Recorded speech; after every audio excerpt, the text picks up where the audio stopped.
Hey guys, so sorry I scheduled that for PM and StreamYard wouldn't let me go in and change it. I tried, but it is what it is. How are you guys this morning? I'm excited.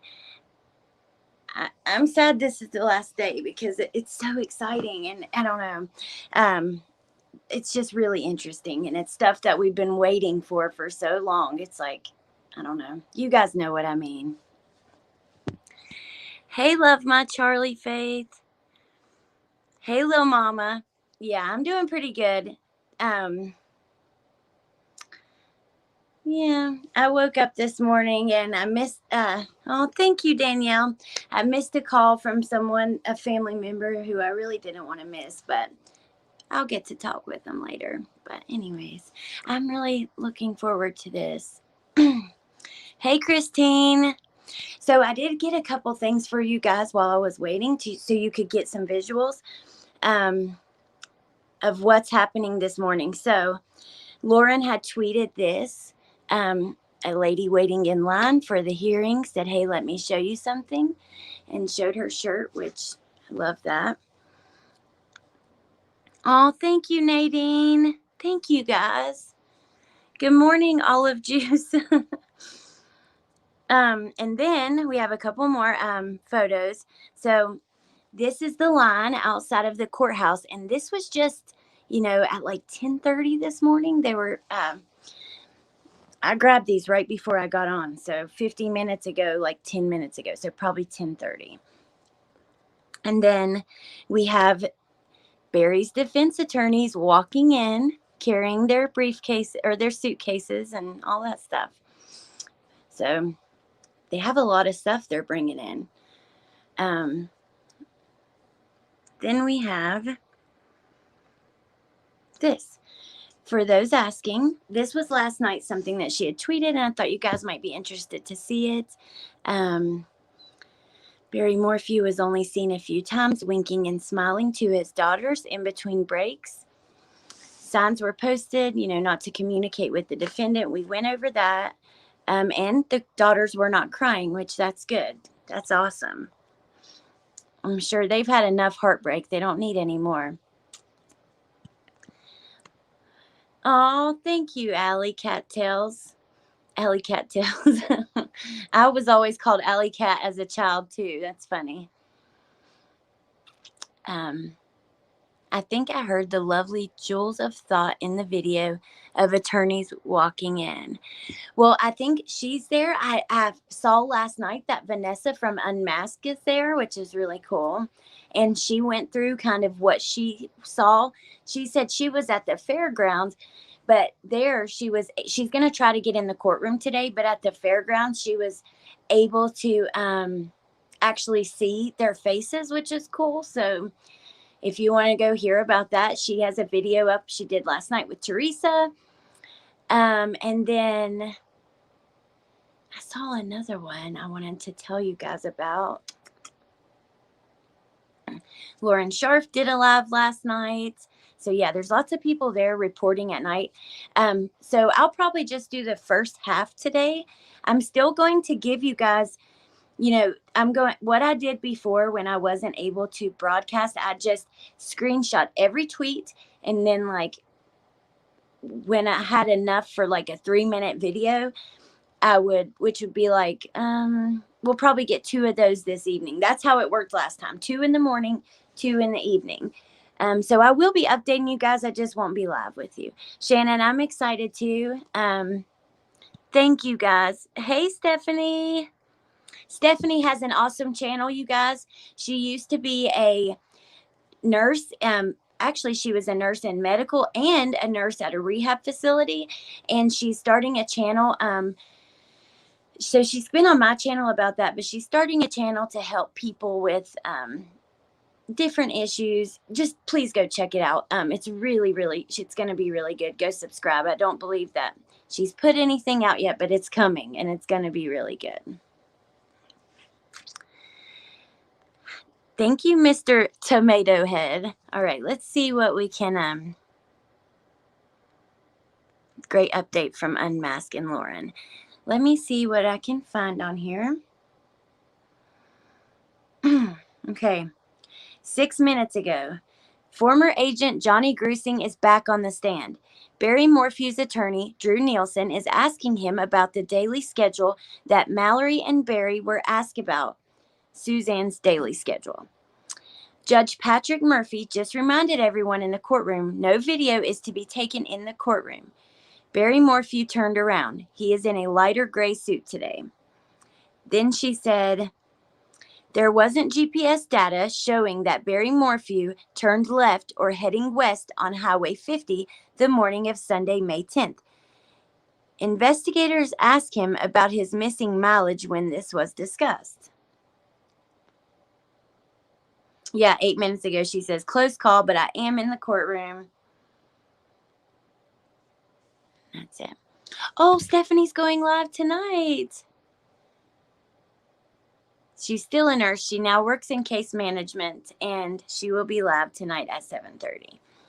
She's done pretty much everything, and if you guys have any interest for that, please go check her out. She's an amazing woman, truly. Thank you, Bodine.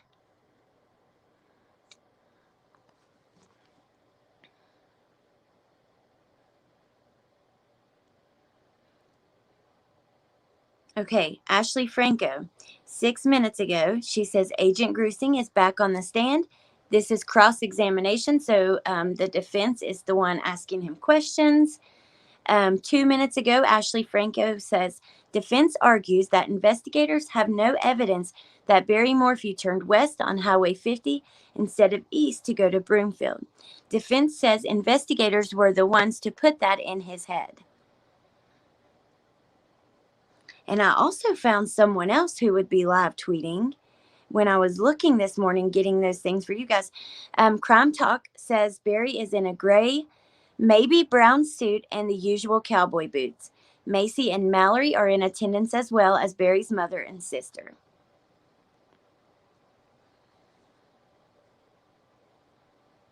Carol McKinley's there, and she took some pictures of the crowd outside. And then she says, inside, there is a matter being discussed by the prosecution and defense. Both sides have been called outside, and now they're back. We are back on. We don't know what attorneys discussed outside. Former FBI agent Grusing is on the stand. Nielsen asking about Victimology questionnaire. First thing Mallory wrote was that her mom had coffee in the morning. Oh, thank you, Shar. Hey, Shar.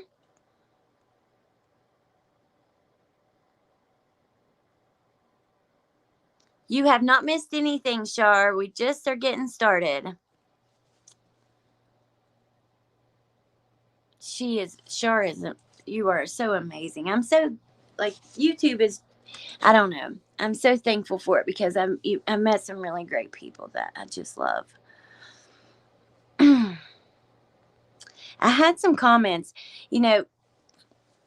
anybody is welcome here if you, whatever opinion you have, but you just have to be respectful. You can be a Barry supporter all the way as long as you are not mean to the other people. You can be, just completely against Barry. That's either way, whatever, you just have to be respectful.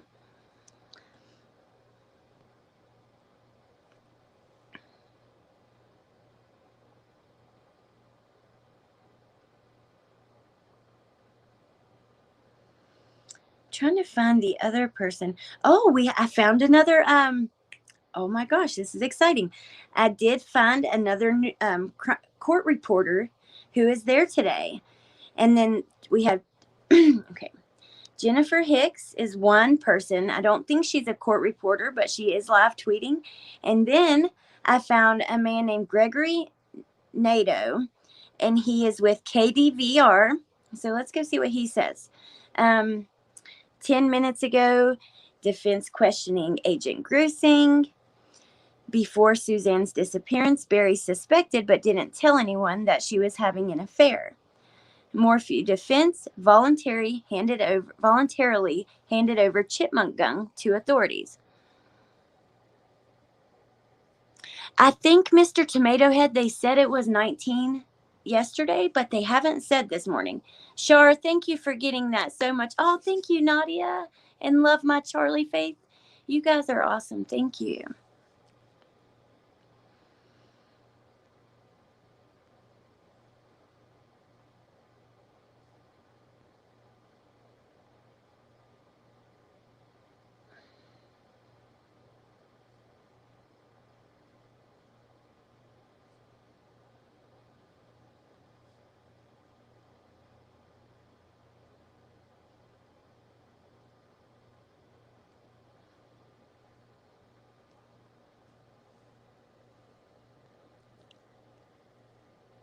Yay. Thank you, guys.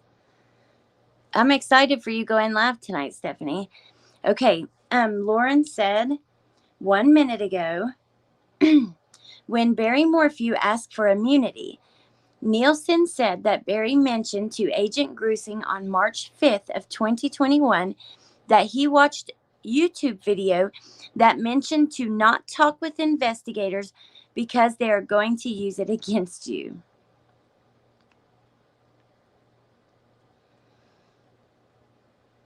Well, I mean, I don't know. That's true in a lot of cases. We know that, right? That anything they say can and will be used against you in a court of law. But if you have a missing loved one, I don't know, if you didn't do anything, you wouldn't, I would work with police if my child was missing or something like that. But, I don't know. It's not like they've never framed someone or, I don't know. You guys know what I'm saying. Okay, Ashley Franco 2 minutes ago says, defense says investigators did not know for sure if Barry Morphew's phone was in airplane mode the night of May 9th. Barry allegedly told them it was not in airplane mode, and if it was probably an accident. Hey, Vicky.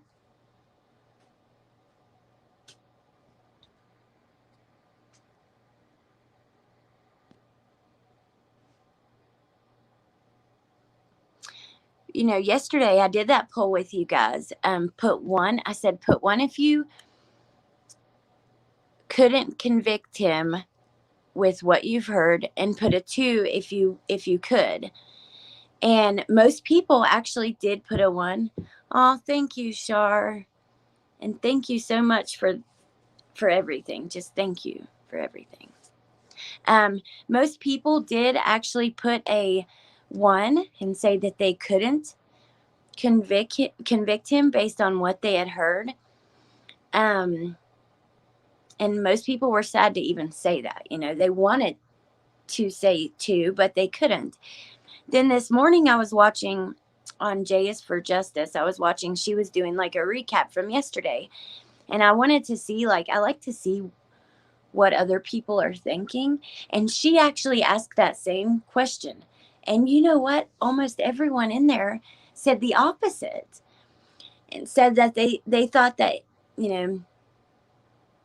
they had proven enough. The prosecution had proven enough. So that's interesting. Next time we get our a little break, I'm going to ask you guys again. Okay, we have a new one. After the Barry mentioned, he saw on a YouTube video not to talk with police because they're going to use it against you. Then Lauren tweets, Agent Grusing asked Barry Morphew if he was carrying any guilt. Barry had mentioned that he had taken Suzanne for granted and put all of his eggs into hunting and money. I loved her with all my heart, is what he said. That was a quote. I don't think it's even close, Mr. Tomato Head. So what do you think? I mean, you would go with there's nowhere near enough evidence, right? I mean, I think they have presented some really great stuff, but I don't know if it's enough based on, what I've seen from you guys. So, yeah, you guys both loved. I wonder when that statement was made. Let's see. It was on March 5th of 2021. So she'd been gone for quite a while now. I'd say that's probably normal, which I don't know. I know with like the missing kid cases, they said like after a couple weeks, if the parents start using past tense, that's after a couple weeks, that's normal. It's those first few days. But after a couple weeks, I mean, they've been living without him for 2 weeks. You know what I mean? Can we all make sure to appreciate this live and give a like rally she's spending here? Oh, thank you, Shar. Hey, this is like fun for me. Honestly, I really was looking forward to it.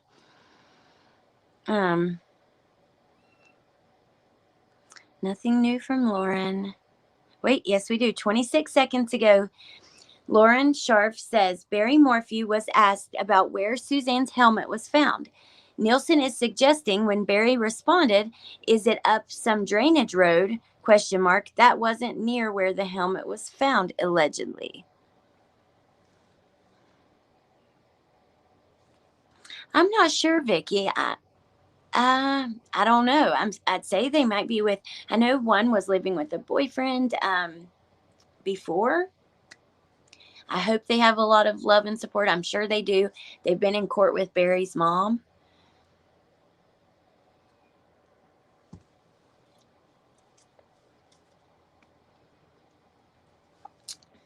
I also was watching some stuff about the Watts case this morning.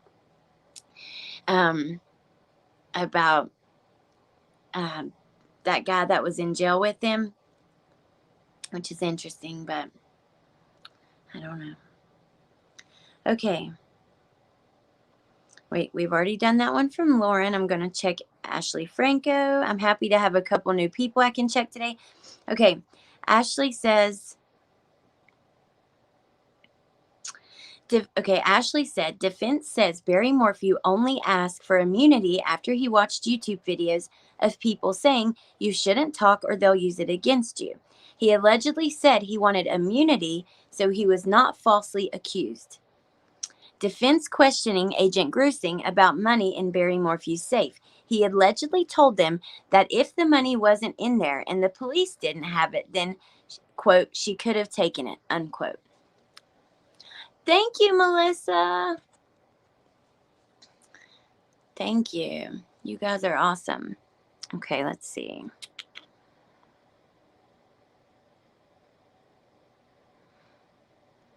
I wonder. Okay, Lauren Sharf, 33 seconds ago. Chlorine smell in hotel room.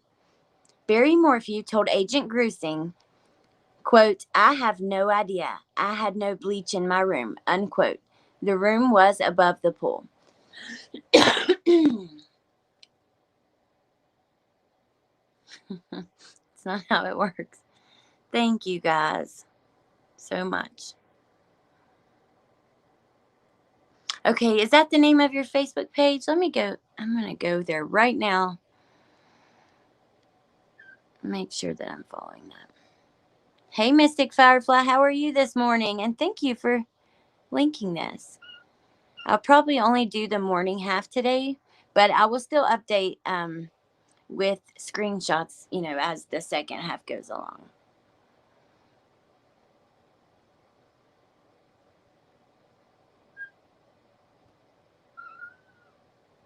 I hear a little kitten crying to get in this room, y'all. True Crime Campfire. I found it.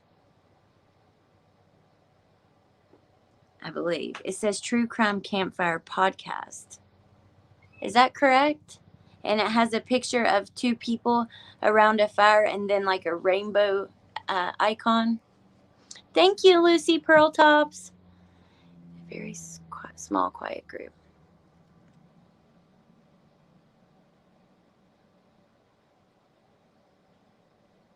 Let me know if that's correct.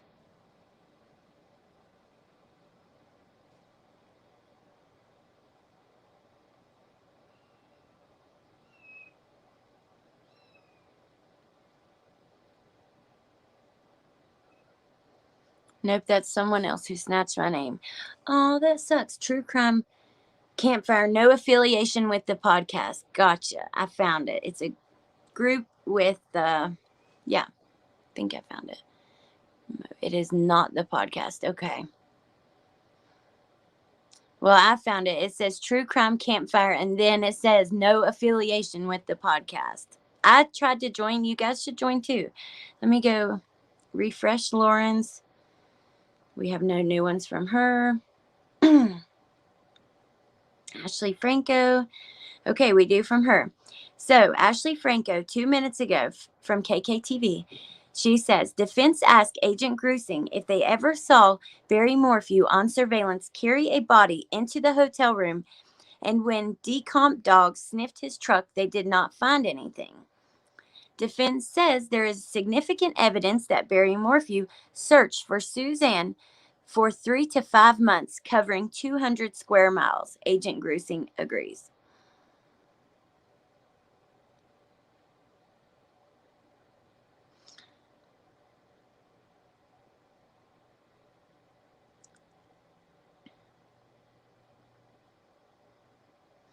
We'll try the guy that I found this morning, Greg Nato. He's verified, like he's with KDVR. He said, Barry Morphew asking for immunity early in disappearance was in case, quote, somebody falsely convicts him, unquote. And then 1 minute ago, Greg Nato said, Morphew's defense. Barry Morphew's defense, and then they say, Barry Morphew searched for Suzanne for 3 to 5 months after her disappearance. Asked at this time when he'd stop searching, he said never.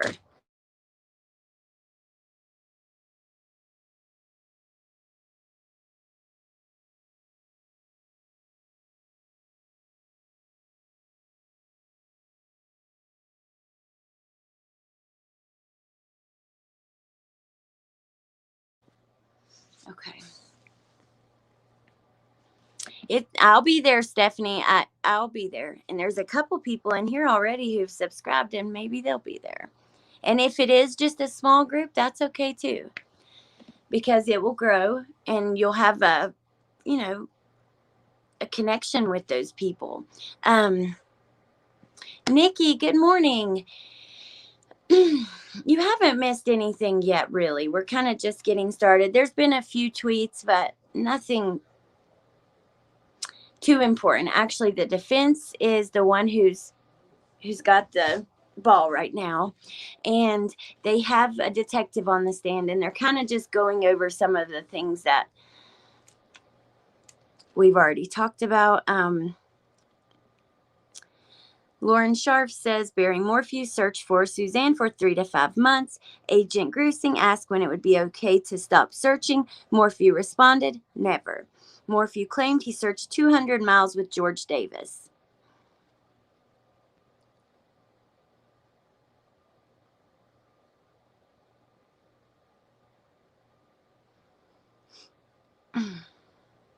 Carol McKinley, 2 minutes ago. Points being made in court by defense include Barry's search for Suzanne. He said he covered 200 square miles. When investigators asked where she was, he said, I think she left. He said telling their daughters about Suzanne's affair was the hardest thing he had to do. Wait a minute. He told investigators he thought she left. He also told them he thought she had been attacked by a mountain lion, and then he also told him he thought she had been kidnapped too.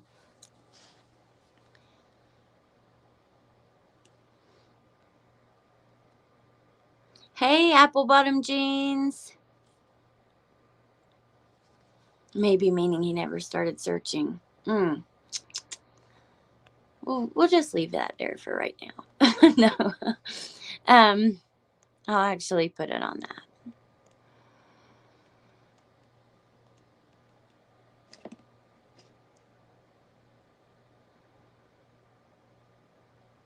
Okay.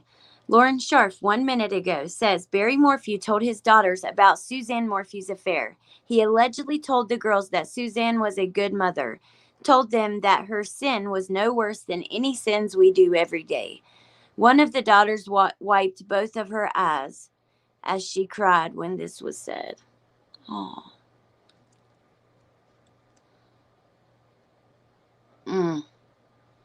That's sad. That's really sad. Ashley Franco from KKTV 2 minutes ago. Barry Morphew told his daughters about their mother's alleged affair, saying it was the hardest thing he had to do. Barry just wiped his eyes. I'm sitting behind him, but it sounded like he was a bit emotional during that. Ashley Franco, 58 seconds ago. Redirect happening now. Talking about Macy Morphew, told her mom that she should get a divorce and even a restraining order if needed. Oh, wow.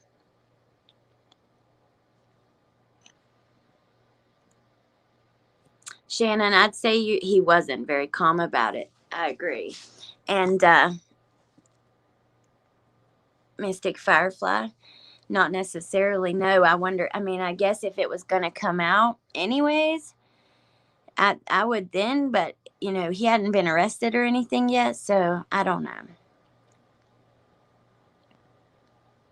I just hate it that, think about what the girls are having to live through in court right now. Wait, you're right, Lucy Pearltop. So he did know about the affair. When did he tell the girls about it? Which investigators told him about it. And he maybe they told him like before he was arrested. And then he had time to tell the girls. Or I just hate the girls are, first they're talking about the affair, the girls are crying, and now they're talking about, and it has to be done, right? Some of these things, they need to be addressed, but I just hate it for them. It's sad. Lauren Sharf, 11 seconds ago.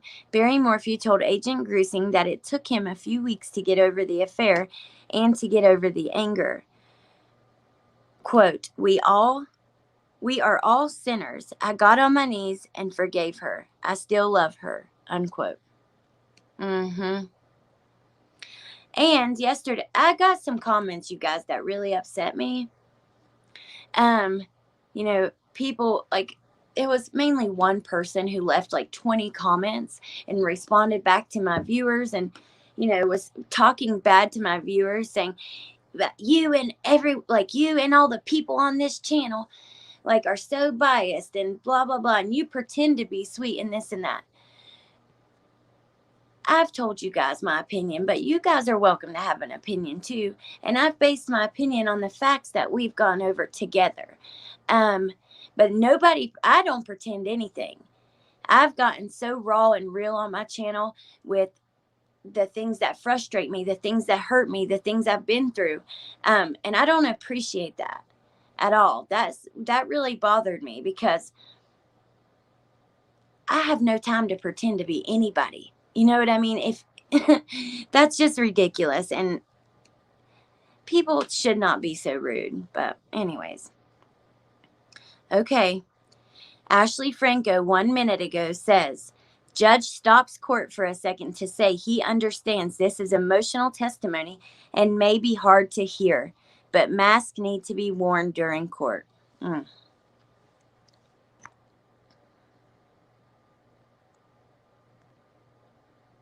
N and J,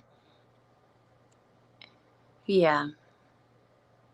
He maybe did. I'm sure he did, because he's obviously, that's what they're wanting to go with, that she's ran off. And can you imagine how painful, if the daughters truly believe that their mom just left them like that?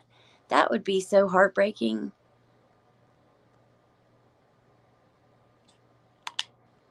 Thank you, Lucy Pearltops. Okay, let's see what else we can find. Lauren Sharf, 3 minutes ago. The judge just asked a friend of Barry Morphew's daughter to keep their mask on.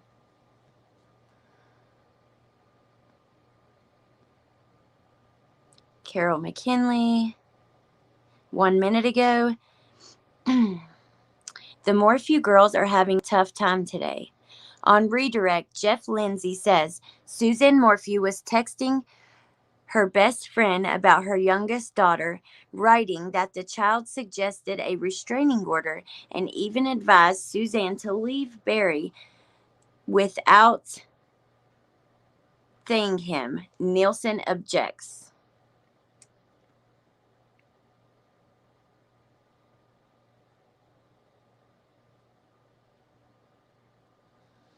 And you know what? I just showed you guys before we came in, if anybody missed it, a tweet from last night, saying that the daughters hadn't cried yesterday and it was a better day for them. And then this is how today starts. That's really sad. And then I showed y'all, I'll go ahead and show you guys this too. Someone outside of the courthouse with a Suzanne shirt on. Here is Barry's attorneys coming in this morning, and this is the line outside of the courthouse. I feel so bad for them too. Thank you, Lucy Pearl Tops. Thank you, Shannon.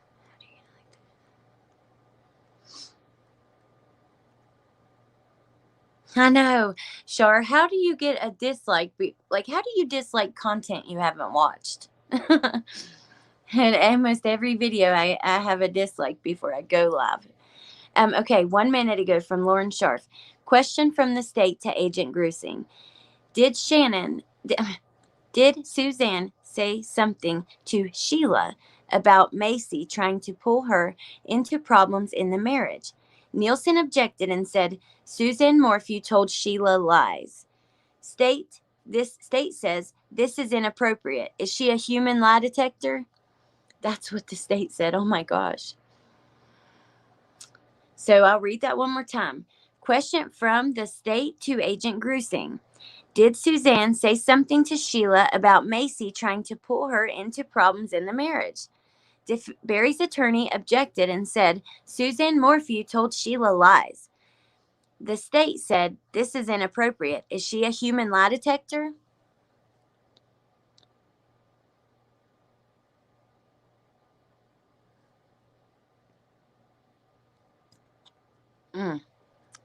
Okay, let's see how other people saw that.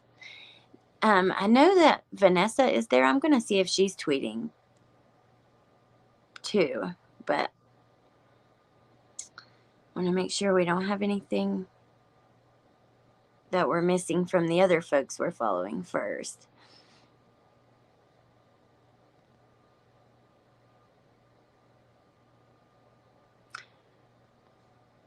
Oh, I do. I missed one from Greg Nato, who says Barry told his daughters about the affair because he didn't want it to come from somebody else. That was a quote.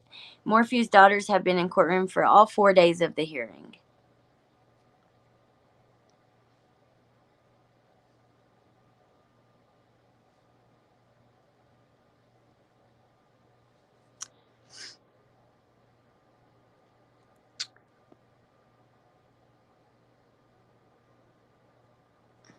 Thank you, Lucy Pearl Tops. It's all good. Thumbs up, thumbs down. Yeah, it's all the same, really. All that does is, like, if YouTube sees that a video is getting a lot of interaction, then they will push it out to more people. Oh, okay. Thank you, Love My Charlie Faith. I couldn't find her on here quickly anyway, so. They've had a couple little battles in court, right? They had this one about the, is she a human lie detector? And then what was it yesterday? That he says, when the police officer said, no, Suzanne didn't say anything about that in there. And she didn't talk about how awful Barry was either, or whatever.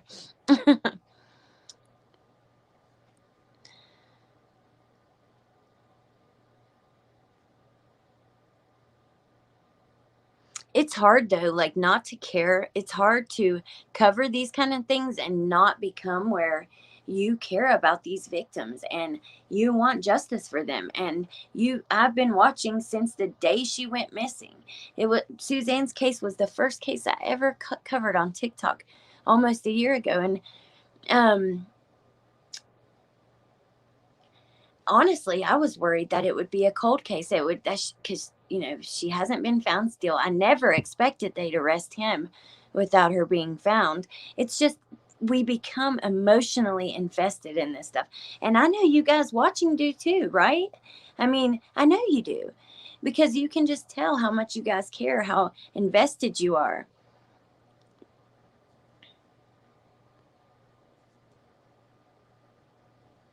With your time and your energy and your, just, yeah. Um, we haven't seen, I don't have anything new from anyone yet. Let me check Crime Talk. Okay, we do have something new from him or from them. I'm not sure who's there for Crime Talk today, but they said around 20 minutes ago, Agent Harris and Grusing asked Barry, "Do you carry any guilt?" Barry says he carries guilt for taking her for granted, putting all of his energy into hunting and making money. Wow. And then Crime Talk said 13 minutes ago, Nielsen, which is one of his attorneys, Barry was concerned people in Chaffee County hate him, that sheriff's department would be mad at him and blame him. Barry said, "Who is going to raise my daughters if they lock me up for something I didn't do?" So,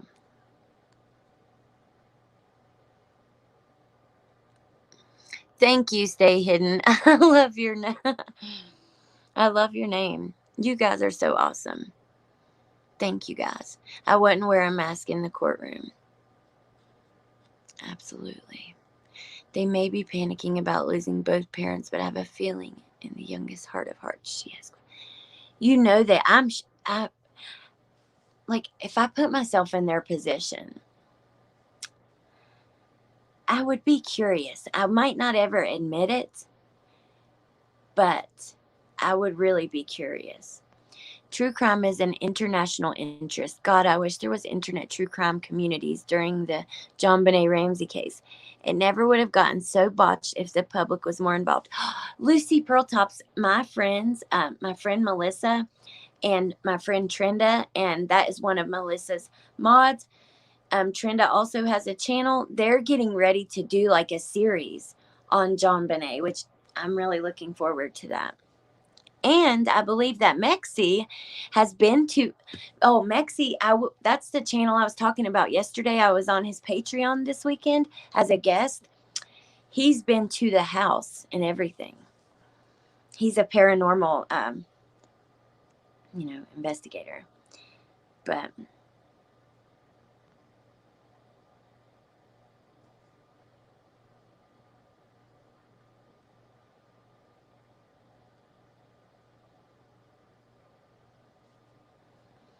me hide for safety. That's a shame that a lot of people, though, feel that way, that they're, don't want to be in certain chats and things because they don't want to be attacked. And I've seen a lot of that lately. It's a shame, but I understand for sure. Okay, Lauren Sharf, 2 minutes ago, in an interview with Agent Grusing, Barry Morphew said, quote, "I don't care about the evidence. If it has anything to do with me tying me into the evidence, then it is wrong." Unquote. So obsessed with that case, and what I thought the first day is still what I think now. What do you think, Lucy Pearltops? I'd love to know.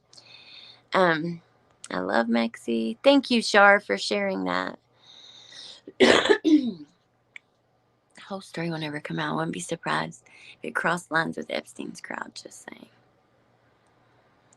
Interesting. Me hide because I'm creepy. Thank you, Shar. You are the absolute best, and I love and appreciate you so much. I really do.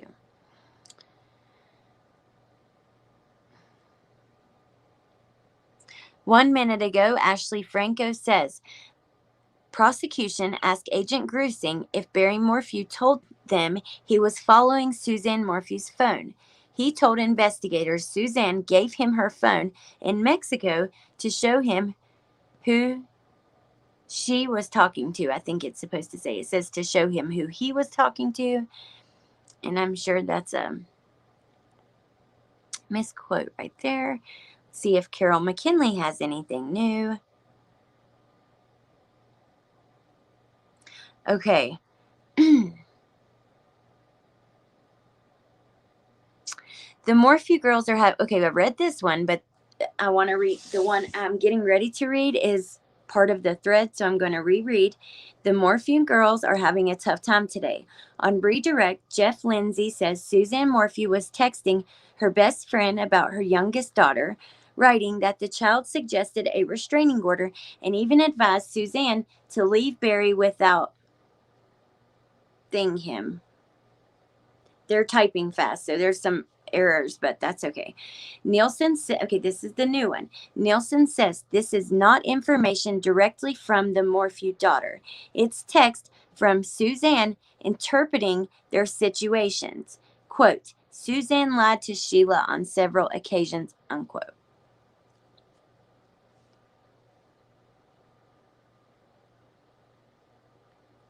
Greg Nato says DA cross-examination of Agent Grusing. Barry Morphew told law enforcement, quote, anything tying me up with her murder, it's wrong, unquote.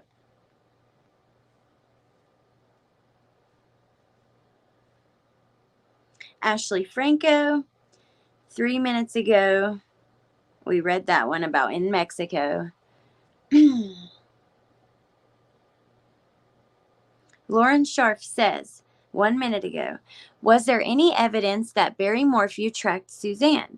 Agent Grusing said, yes. When he was asked about the affair, Barry said, quote, this is a surprise to me, unquote. He had never seen it on her phone. Quote, how was he communicating, unquote. So there's she was talking to Jeff on LinkedIn and one other place, odd places. Barry was checking her phone and admitted it. Creepy, no good. Oh, thank you, hippie chick. Thank you so much. It's right on the hill in Boulder, the college area. I went to school there, seen it a bunch. Crazy case, though.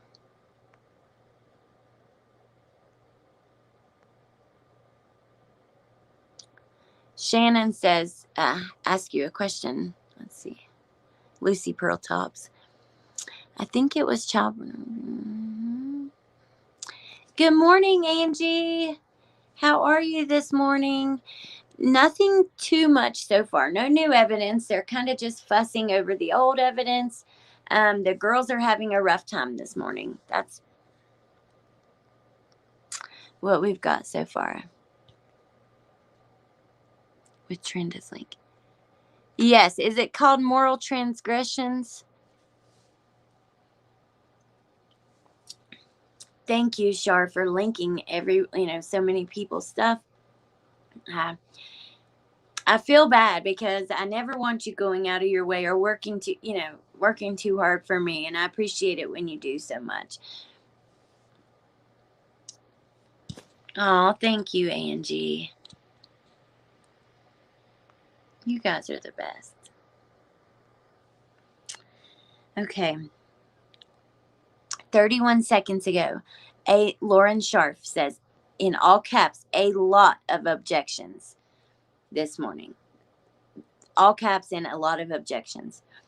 The judge said, there keeps being objections every 3 questions. Quote, I need to get this hearing done, unquote. The judge is just done. He's like, well, I appreciate it, Shar, so much.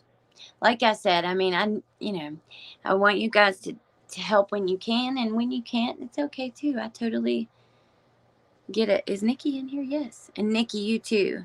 I appreciate you and all your help so much, so much.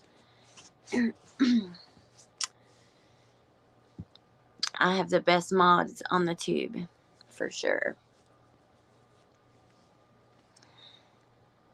And you guys are not only, you're my friends. I love you. I really do. Okay, Lauren Scharf, after the objections tweet, she says, quote, I think it is well established that Susan Morphew was not happy in the marriage, unquote, Judge Patrick Murphy said. Wow.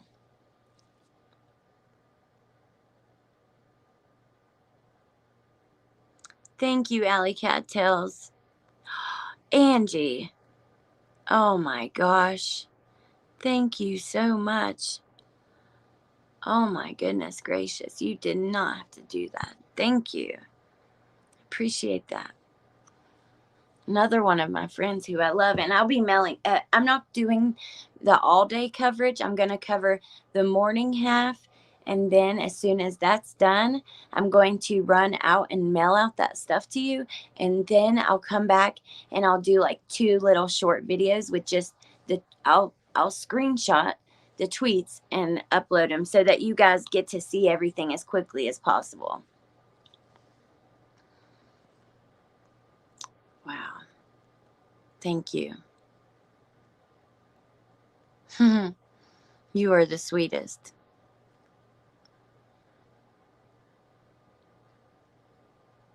Couple years with OJ and then John Bonet back to back. Didn't know how to handle big public interest back then. It's crazy that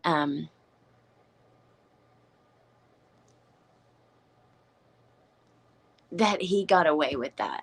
You know, I just cannot believe that OJ Simpson got off with that.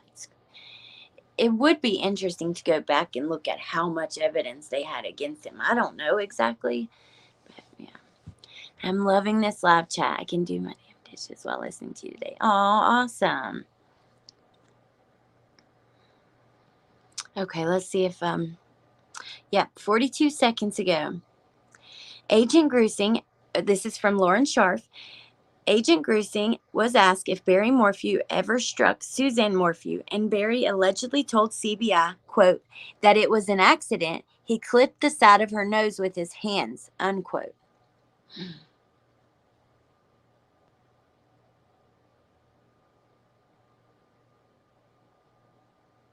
Ashley Franco, 4 minutes ago, prosecution brings up a possible domestic situation between the two. Defense objects to this. Judge says we need to move things along because I'm getting objections every third question.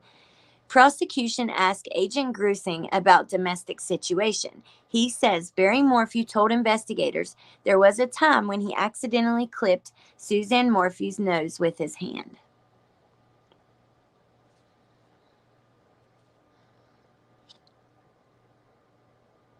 He was guilty as hell.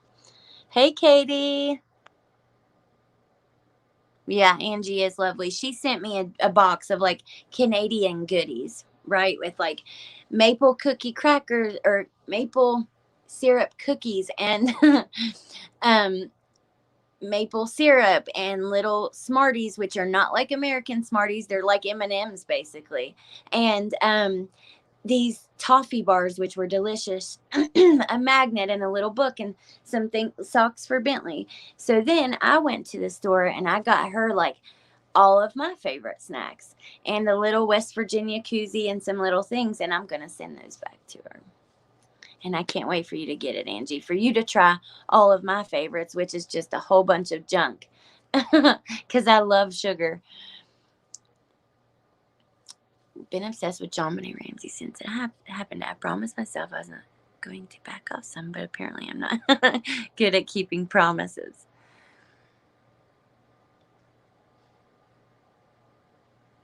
Remember, guys, Suzanne called the police on Wednesday about a domestic violence incident. I don't believe I've heard of that, Mystic Firefly. And if I have, I've forgotten about it because that's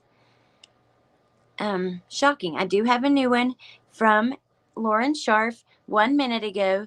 Agent Grusing said that Jean Ritter told investigators to search for the bike after Barry Morphew told her to look for Suzanne Morphew's bike.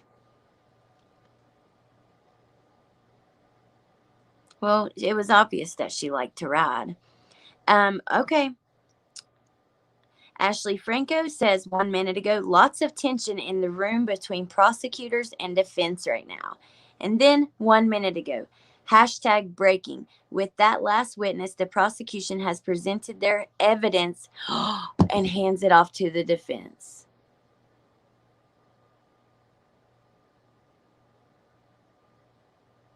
That's it. That's all the evidence we're getting. That's it. And if it's not enough, it is what it is. And that is scary. Oh my gosh, you guys. Whew. This is like an emotional roller coaster. I know it is for y'all too. But holy moly. Oh, Mexi, thank you. Thank you so much. We were just talking about you too. I was telling them about your coverage on John Bonet and stuff. There's some big John Bonet people in here, but thank you.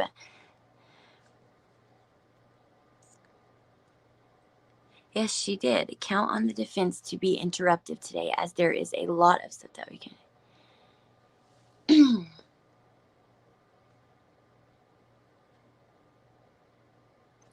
I mean, what?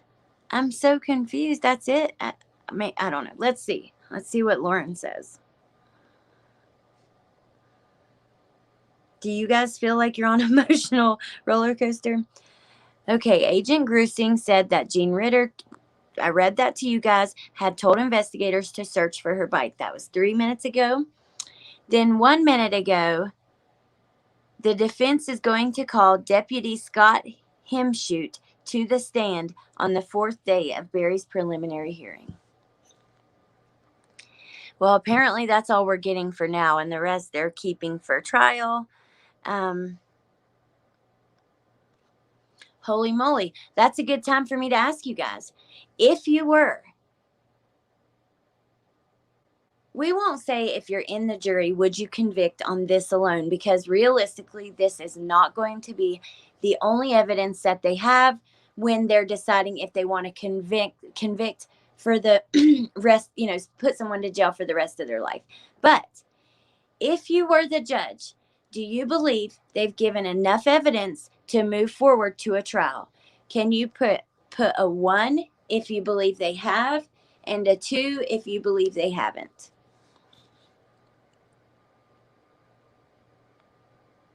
Profiling Evil were saying they think there's enough. Awesome. That is awesome. That's a crazy one. Going back soon. Yeah, if you're into the John Bonet, please go to subscribe to Mexi. For sure. If you're in any of these, he covers Suzanne. He's covered Summer. He's done a ton of stuff on the Watts. I mean, really amazing channel. I think one of the best paranormal channels comparable to the huge ones and everything, honestly. That's not just saying that because I've come to consider you like a friend, but truly, just you get some awesome stuff. Okay. 111. Definitely think there's enough. 1. Okay, well, good. You guys making me feel better. He has a Nicole Simpson spirit. Yeah. Okay, you guys. That's exciting because we were talking about OJ too, which him and I discussed that a little bit, but if so, then yes. 1-1. Did the judge confirm that Suzanne was not happy? Yes. The judge did. Let me go back and find that for you real quickly. We do have a new tweet, but let me try to see if I can get that. Yes. 9 minutes ago, quote, I think it is well established that Suzanne was not happy in the marriage, unquote, Judge Patrick Murphy. So, yes.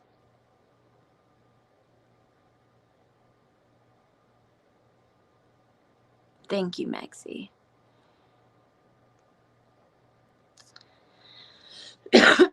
Okay, guys.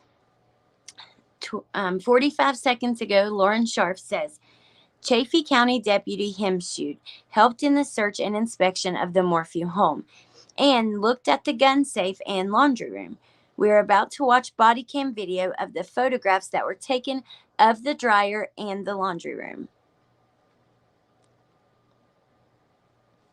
111. I'm worried if they have enough evidence at trial without body, at trial with the high-powered defense attorneys. I'm worried too, honestly, because I do think they've shown a lot. And I've seen, like I was saying this morning, I was watching another channel who had asked, in the whole chat thought they had shown like enough evidence. They had shown plenty. Yesterday, when I asked you guys, most people, hated to say that they didn't think that they had shown enough. So I was a little worried, but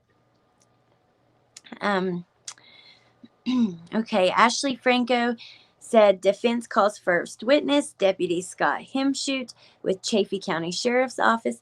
He aided with the search of the home. Let's see what Crime Talk has to say.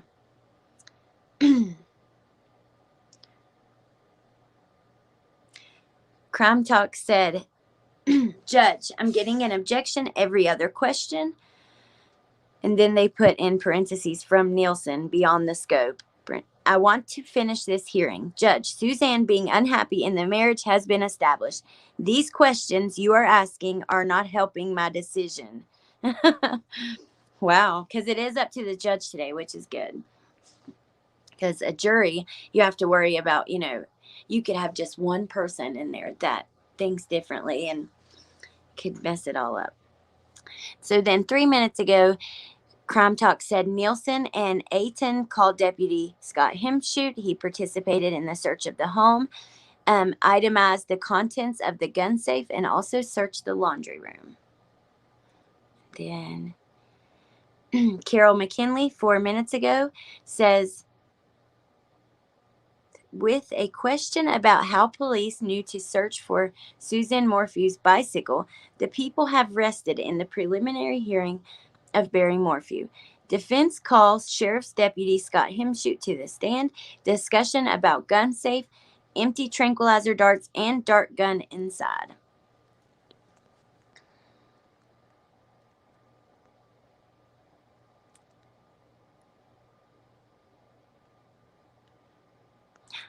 Well, we're going to hear what will happen now. The defense gets to call their witnesses, but the prosecution, so right now they're questioning this guy about the dart gun, the laundry room, and these things that the prosecution is going to get to ask questions about now, because they get to, argue to what they've said. So we still could technically get some information, but I believe most of the new, damning evidence we've already gotten. And you guys, this is what I'm hoping for, that after this hearing, the judge will say that the affidavit can be released, because we've already heard all of this stuff. So the daughters have heard everything.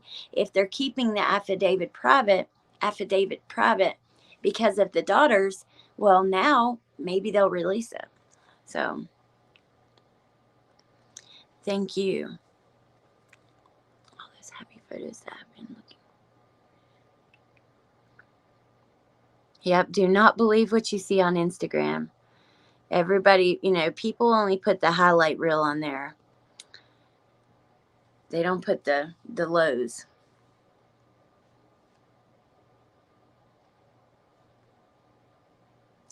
I don't know. I believe that they would keep some for the trial, like some big evidence for the trial. A lot of times they do. I mean, they'll, like in Lori Vallow, Chad Daybell, that one, they had much more damning evidence in the preliminary hearing. But, I would go and watch Scott Reich tonight, because he's a lawyer, and having his perspective will be really good for that. I'm just guessing. I know they only give a fraction of evidence in the preliminary, so.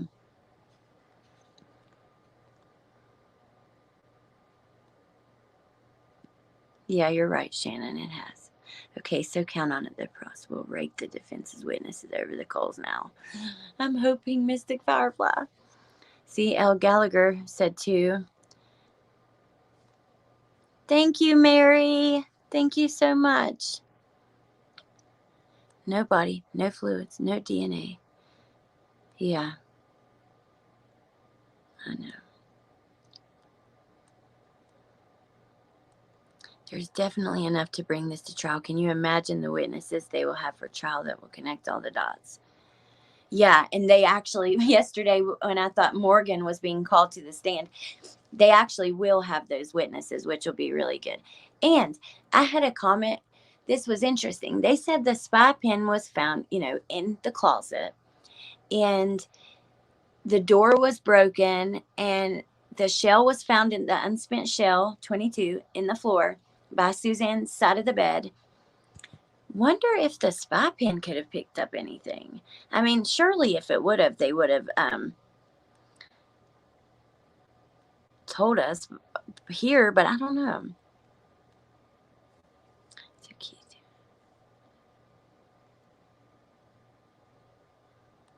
Bye, Angie. I'll talk to you soon. Okay. I like to catch up with y'all's comments, but I need to go check real quick.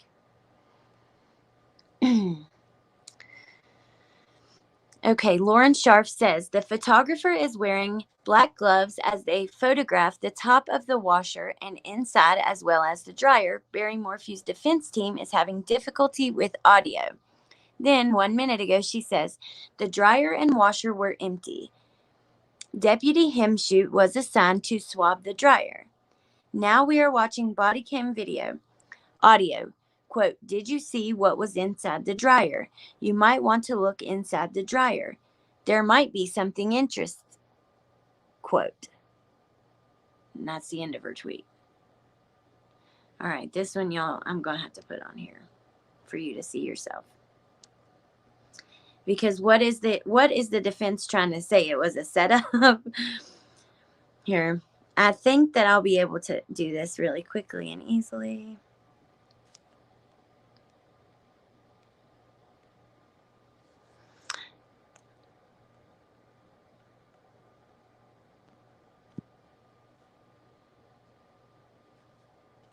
Would love to know where they're at. I agree, Lucille. I'm going to ask Santa for a spy pen. Okay. Here is that quote or that tweet. You guys can take a look at while I go try to find the others. Lauren Sharf said they will release the affidavit 7 days after the preliminary is done. Awesome. I can't wait for that. Oh, I'm going to go through that. That's going to be really fun.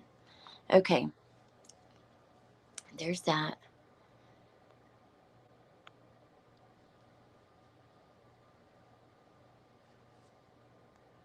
Maybe one day there will be backlash on pretty, and ugly will be the new pretty because it will be different. I think we have a hard time determining if we like to live naturally or synthetically.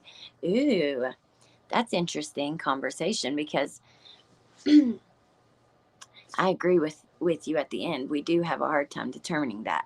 I'm for I like the natural way, but some things I realize we have to have synthetically. Just okay. 58 seconds ago.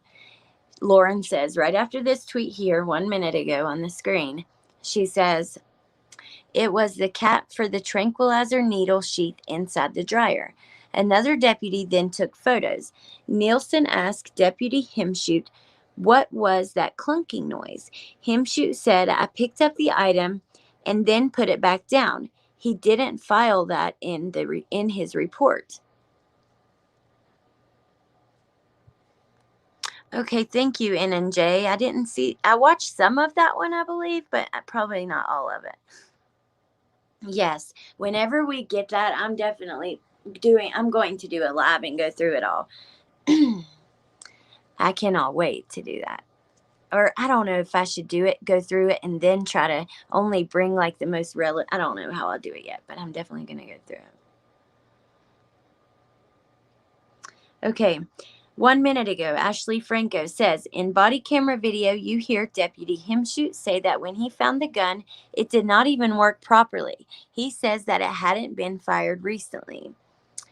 20 seconds ago, prosecution takes over. They flat out ask Deputy Hemshoot if he placed the cap of the needle inside the dryer. He says no. Prosecution says, are you 100%? He says yes.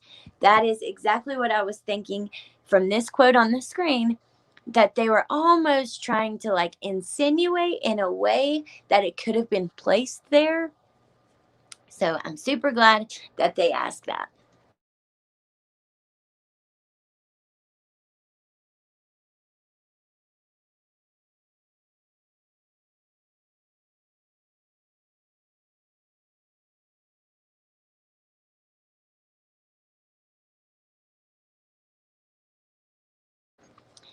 And just think, surgery will be for identification, detection, deterrence as much as.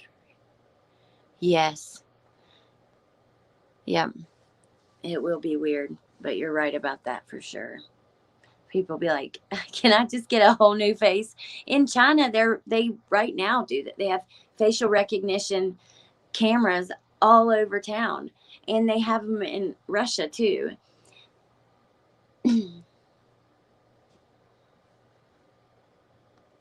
Okay, Lauren Sharp, 55 seconds ago. Deputy Himshoot also was talking in the garage about the dart gun and how it didn't function and didn't seem to have been fired in a very long time. So, finding the tranquilizer needle sheath cap in the dryer was odd. Lauren Sharp, 12 seconds ago. Deputy Himshoot said that he is not a certified firearm examiner but knows a lot about guns.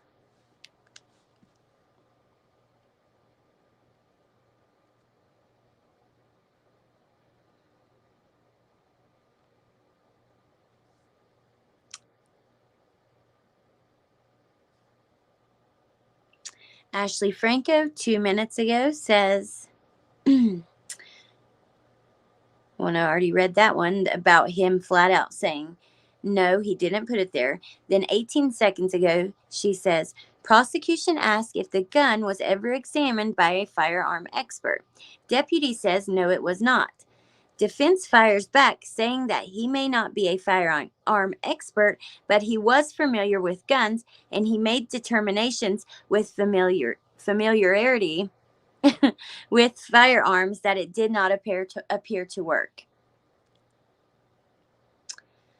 Let's see if Crime Talk has tweeted about this. No, their last one was about, the itemized search of the laundry room. Gregory Nato, he says 3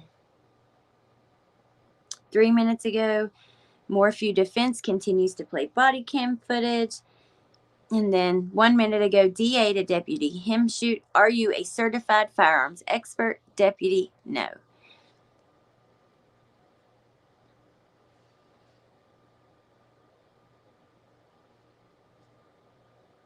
Okay, Carol McKinley, 1 minute ago. Body cam video is played where we hear Himshoot say the dart gun did not appear to work. The thing that's really weird about the cover is the gun has not been fired. It doesn't function appropriately. It doesn't engage, unquote.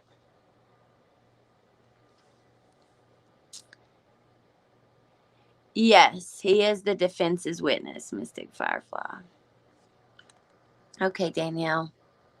Get DNA from the detective and see if it's a match to the DNA on the cap. That's a great idea, Mr. Tomato Head. And it's a possibility, right? Or it could even be like the people who were manufacturing them. But I would definitely run any unknown DNA against the DNA of the officers and people there, regardless, just in case maybe it was accidental transfer. With designer babies and no privacy. The future is scary. They still have no explanation why the bedroom door was kicked in and a round of ammo was found next to the bed. Yeah. And you would think, like, Suzanne was a very clean, like, she kept her house straight. She had a to-do list of chores she was doing. She's not going to leave a spent shell in the floor or an unspent shell in the floor. I wouldn't. Anything that's in my floor, I'm going to pick up. So, it depends where it was at, I guess. If it was out, like, visibly in the middle of the floor or maybe under the bed a little bit. Mary, that's what Unmasked was saying, Vanessa. She said that she thinks that hunting will be weirdly like a huge part of this case / trial, all around. And next to the bed or under the side, I don't know. That's what I want to know, Mr. Tomato Head. I believe they said beside the bed on Suzanne's side. But I don't know, because that makes all the difference, right? Because if it's just in the middle of the floor versus if it maybe was rolled up under and you couldn't see it very good. Yeah, I don't have bullets just hanging around my house. If, like, and I have people all around me that hunt and love guns. My dad owns a gun shop. I'm in West Virginia, but if we see one in the floor, we're going to pick it up. Maybe she was trying to load a gun to protect herself when he was breaking it. That's a possibility. Really, all we can do is speculate, which is interesting and fun and all, but it's speculation. And I try to be clear about that, you guys. I like to give my opinion. I'm here to like communicate with you guys and talk about this stuff. So it's fun, but there's a big difference in opinion, speculation, or facts of the case.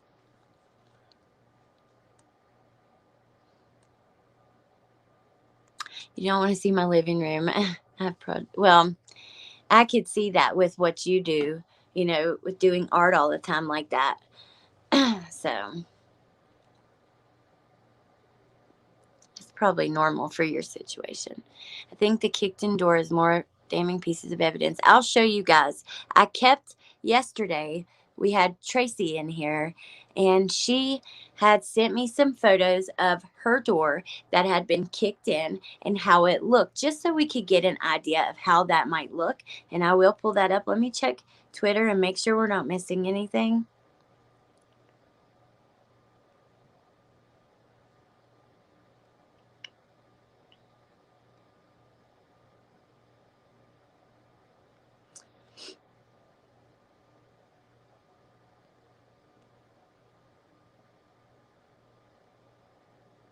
Okay, we have a 10-minute break until 10 minutes before 11 a.m., which would be 10 minutes before 1 here where I am on the East Coast. So 9 minutes. Let me get that picture for you guys. So this is what the door looked like, from the outside of the room that had been kicked in. And I have a a picture of how it looked from the inside as well. That side looks really bad. It pulled a piece of the trim off, the piece that was around the lock right there. Defense is trying to say a setup is happening. If that cap went through, it wouldn't have any DNA on it. Yeah, it is odd, Mary. You're right.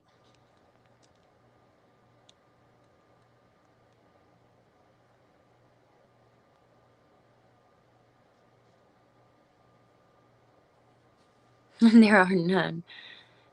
We have here and there, but none beside my side of the bed. Yeah.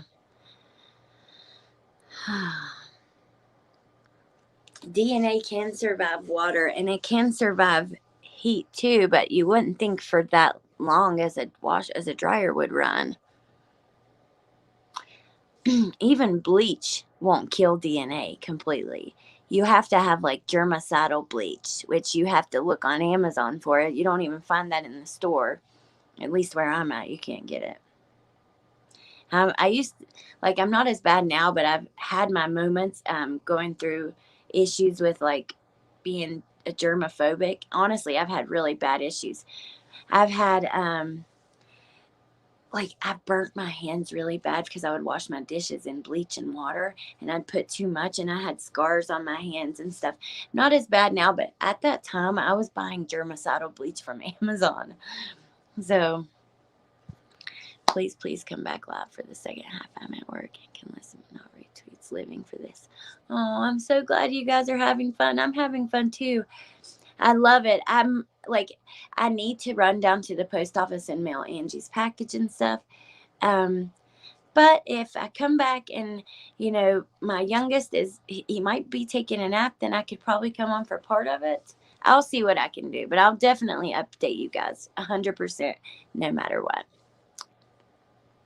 So if for anything that I miss, I'll screenshot and throw together in like a quick TikTok style video, like with it just on the screen.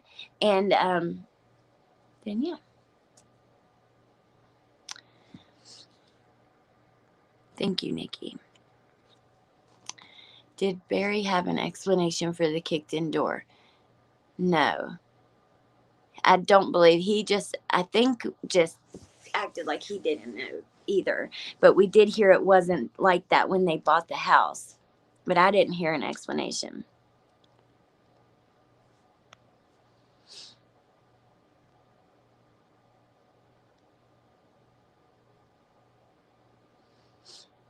I don't know, Mystic Firefly. I would hope that he wouldn't ever try to blame the kids. Sure, I have to go. I'll buy my own birthday cake because my mom's not here, and she would be the one. And I will have cake with her. I'll see her in like a week, but I'm gonna go buy my own. I loved whipped icing. It is so good. Last year, no, a couple years ago, my friend's grandparents, her grandpa baked me a cake, a little funfetti cake, because my mom wasn't here, which was awesome. But my friend is now she's passed away, so sweet memories. And I have to hear all these tweets from Lauren. I know. That's how I feel. I'm like, I have things to do. And it's my birthday. I just want to like go lay around and do nothing. But this is what I want to do. Like, this is what is fun for me. And I would be doing it even live or not. But at least when I'm live, I get to talk to you guys about it.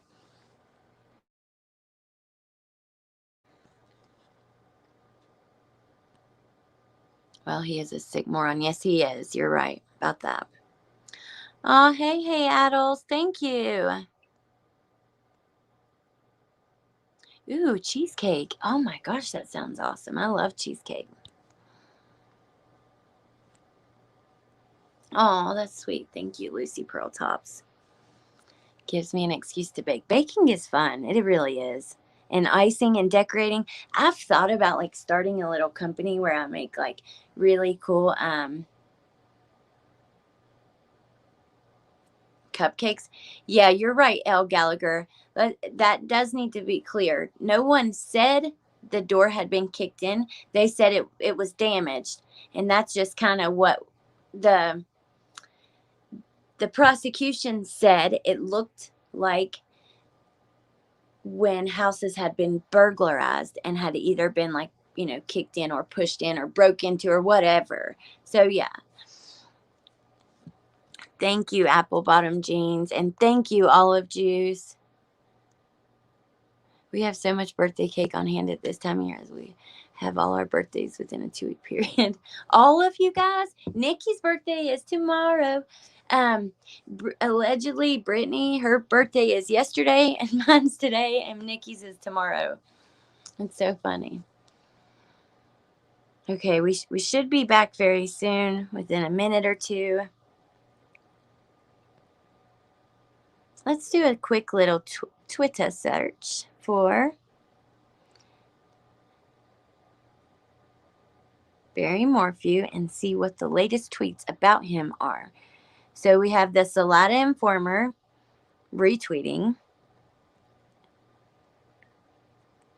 Mainly just retweets.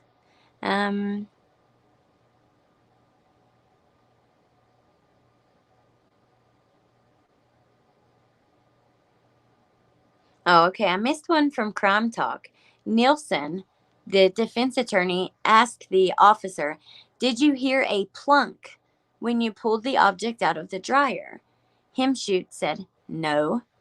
He picked up what he saw and then placed it back down. This wasn't noted on the report. So whatever that may mean.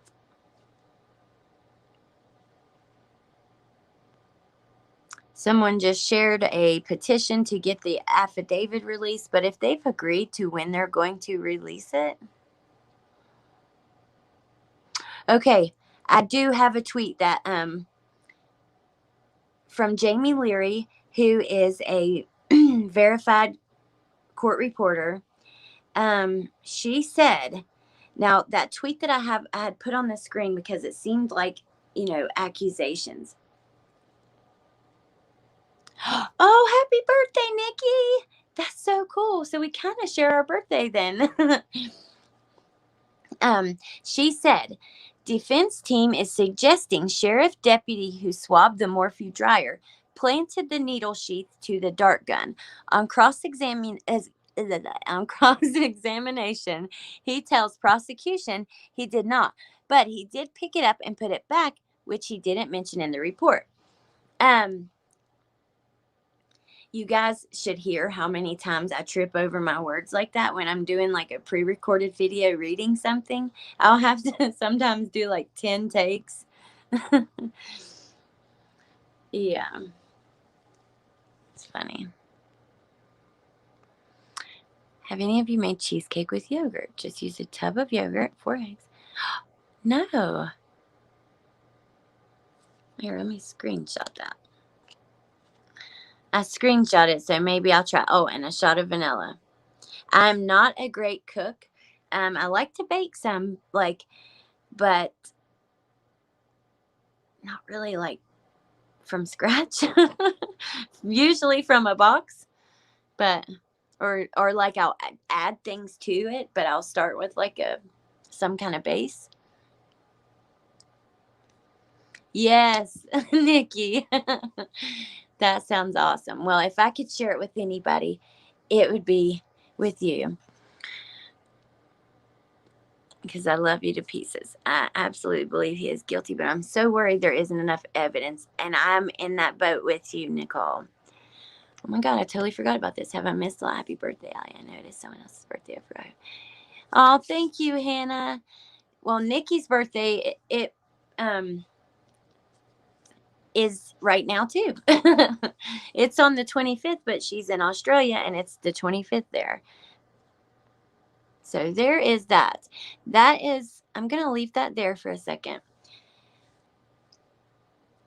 Just because, people come in and they're asking what they missed, like Hannah. And this is one thing the defense has kind of insinuated that some of these things were planted. The only other thing really that's happened is the girls have been having a really hard time. Hey, Stephanie. That's cool. I knew you were working from home, but I didn't realize it was still, nurse, work like that. So at least you get to work from home. That's pretty awesome. Okay. See if we have anything new.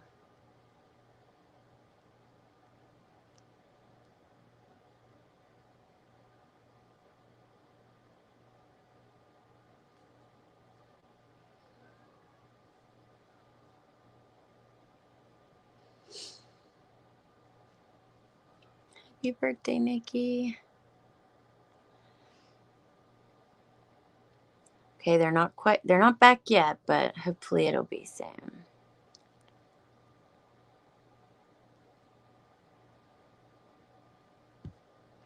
I do nursing assessments over the phone. That's awesome.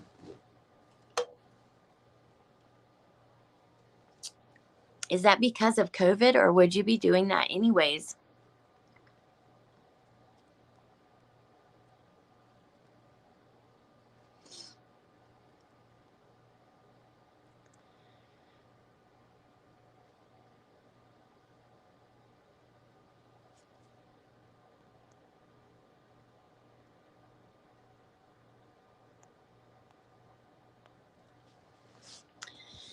Well, my ankle popping. All my joints pop nonstop. Every time I bend my knees, pretty much. Oh, thank you, Bryn, so much. Thank you for being here. We're currently on a break. It was supposed to be a 10-minute break, and they were coming back in 4 minutes ago, but we have not gotten a tweet yet. So probably just getting situated. And then we'll probably have like maybe another hour and an hour or so until lunch.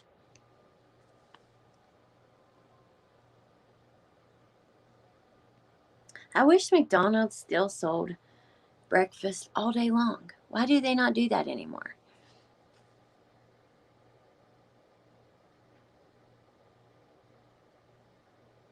That's awesome, Stephanie. Work from home is perfect. Does anyone think it's actually probable the deputy planted the needle sheath? I don't. I agree with you, Addles. Hey, Addles, for sure. There must have been a lineup in the girls' bathroom. Thank you, Susan. I know McDonald's McGriddles, like I just like them plain, just sausage, and then their biscuits and gravy, which we have a place called Tudor's. Do you have that, or is that just in West Virginia? For some reason, I think I've heard that it is only in West Virginia, but I could be wrong.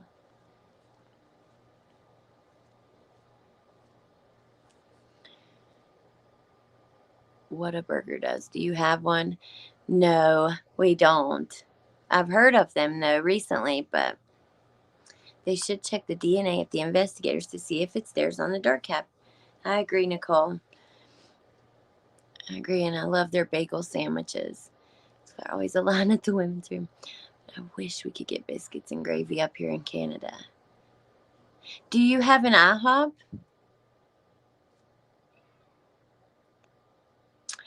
Oh, another thing, you guys, the prosecution is done. We're not really going to hear any. Well, I mean, they could still technically release something. Like, we could hear things we hadn't heard, but most of their evidence they've already, most of the evidence they're going to give us in this hearing, not most of the evidence altogether.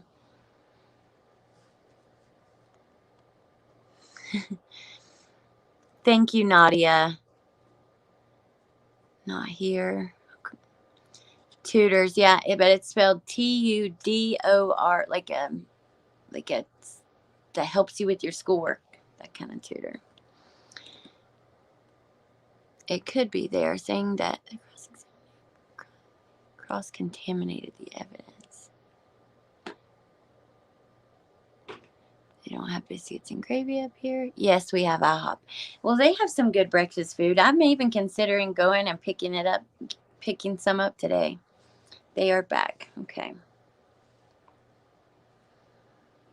So 34 seconds ago, Lauren Sharp, the defense has called CBI agent Joseph Cahill to the stand. He is being asked about the DNA swabbed from Suzanne Morphew's glove box from Barry Morphew's attorney, Iris Ayton.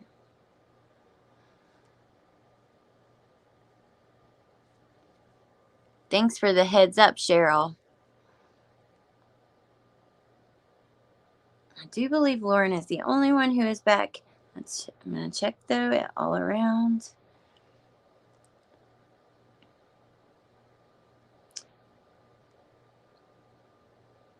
Gregory Nato.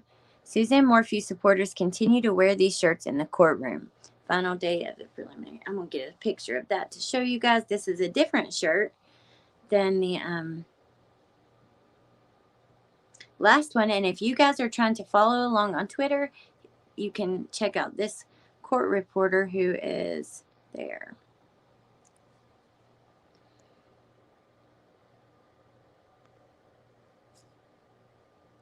Nikki, I don't know. I might cry if I had to sit there and watch you eat McGriddles and biscuits and gravy. It's when the judge gave his nod to the prosecution. That's when it, in everyone's opinion. In here, I did a little survey, and most people said yes. They thought there was enough. Thank you, Alyssa. A huge affidavit. There must be tons of circumstances. Yeah, you would think so. Nope, I don't think so, Hannah. But in 1 week, we should get some things. Now, I'm trying to upload this picture of these shirts for you guys, and then you can look at it while I go look for more tweets. So right here. Now I'm hungry. Sorry about that.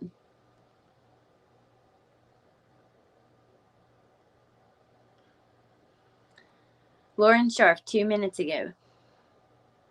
Or that was, I already read the one from 2 minutes ago about the DNA swab from the glove box. 42 seconds ago, Lauren says after Agent Cahill claims he hasn't seen the final version of the arrest affidavit that was submitted to the court for the arrest of Barry Morphew.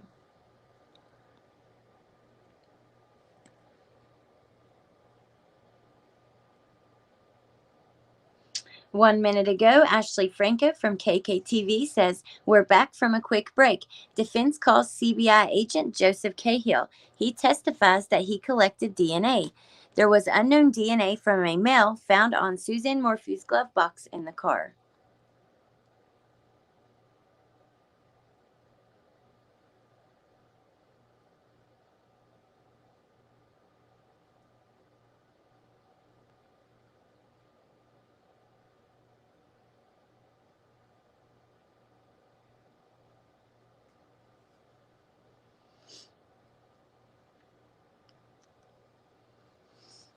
Homemade macaroni and cheese. That sounds good.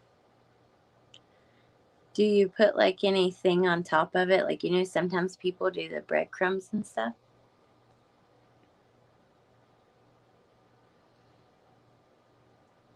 I wish that I wish that COVID wasn't happening and they could allow a full courtroom and we could all, like, I would love to go there. That would just be so cool.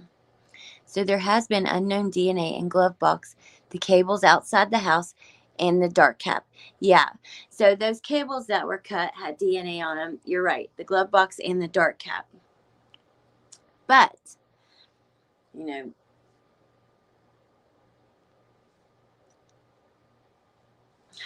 oh, never mind. I won't say that. I put sliced tomato and cheese. Oh, cool. Oh, a lot of people love like macaroni and tomatoes.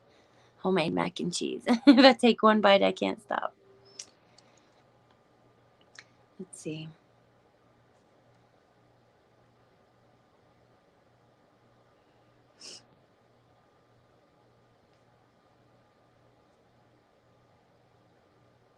They were saying that the DNA on the cables could have been from when they were, manufactured. I do know that.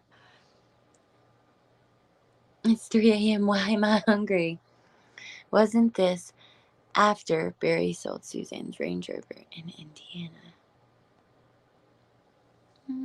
I don't know when they swabbed it. Should be letting at least one camera into the courtroom. Why is this piece of shit Barry getting special treatment?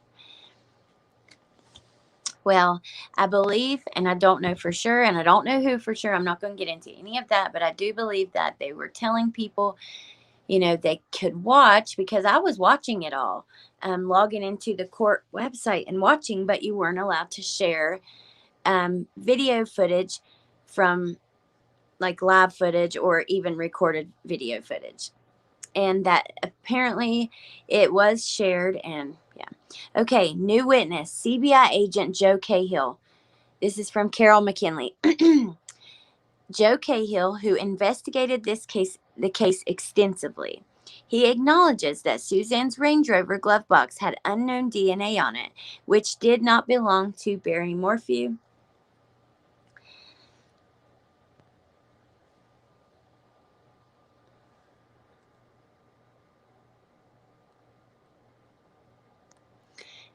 Oh, Addles, I'm sorry.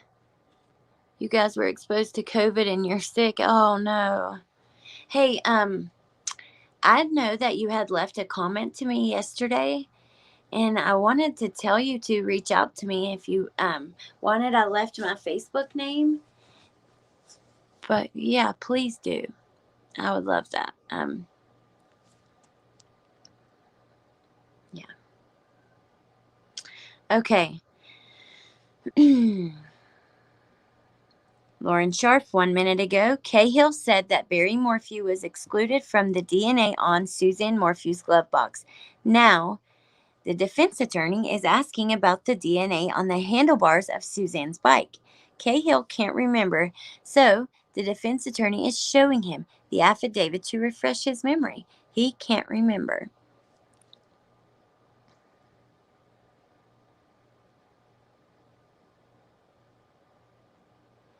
Now, she's doing her job. They are, just looking to find anything they can to try and help their case. It's frustrating for us, the people that are trying to get justice and figure out all the facts, and you know what I mean. It's frustrating, this back and forth, but it is what it is, and that they're doing their job, and everybody deserves, to have defense attorney that can at least do a decent job. So these ones in particular, though, they drag things out that don't matter, and they like this court hearing I watched, they went on for like 2 hours about pointless stuff, like the same thing that really didn't make a huge difference anyways. But that's kind of what, that person should have been punished. So sorry, hope you're feeling better. Yeah, please do. Oh, thank you, Tina. Singing happy birthday to me. Thank you. Okay, Ashley Franco 1 minute ago. Agent Cahill says Barry Morphew was excluded from the DNA in the car. Defense is working to refresh Agent Cahill's memory with several documents, but the agent continues to say that he does not recall the affidavit he reviewed and does not remember the DNA portion. If I could bring you some, I would. I would too. If you were close to me, I would bring you whatever and drop it off on the porch. Nikki Rex, happy birthday. Thank you, K9 Rescue, and thank you, so funny for putting to me and Nikki. Thank you so much. Because it's technically both of our birthday, even though they're 1 day apart, because she's in Australia and they're a day ahead of us. Put my coffee creamer out on my patio table. We're getting a Whataburger. Frustrating for the ones that are determined to find Barry guilty no matter what. Yeah. Well, I mean, I'm not determined to find him guilty no matter what. However, I do feel that he is guilty, but I also can say, objectively, what if I think the prosecution has done a great job at explaining everything, and if I think his lawyers are doing a good job, you know what I mean, and that kind of thing.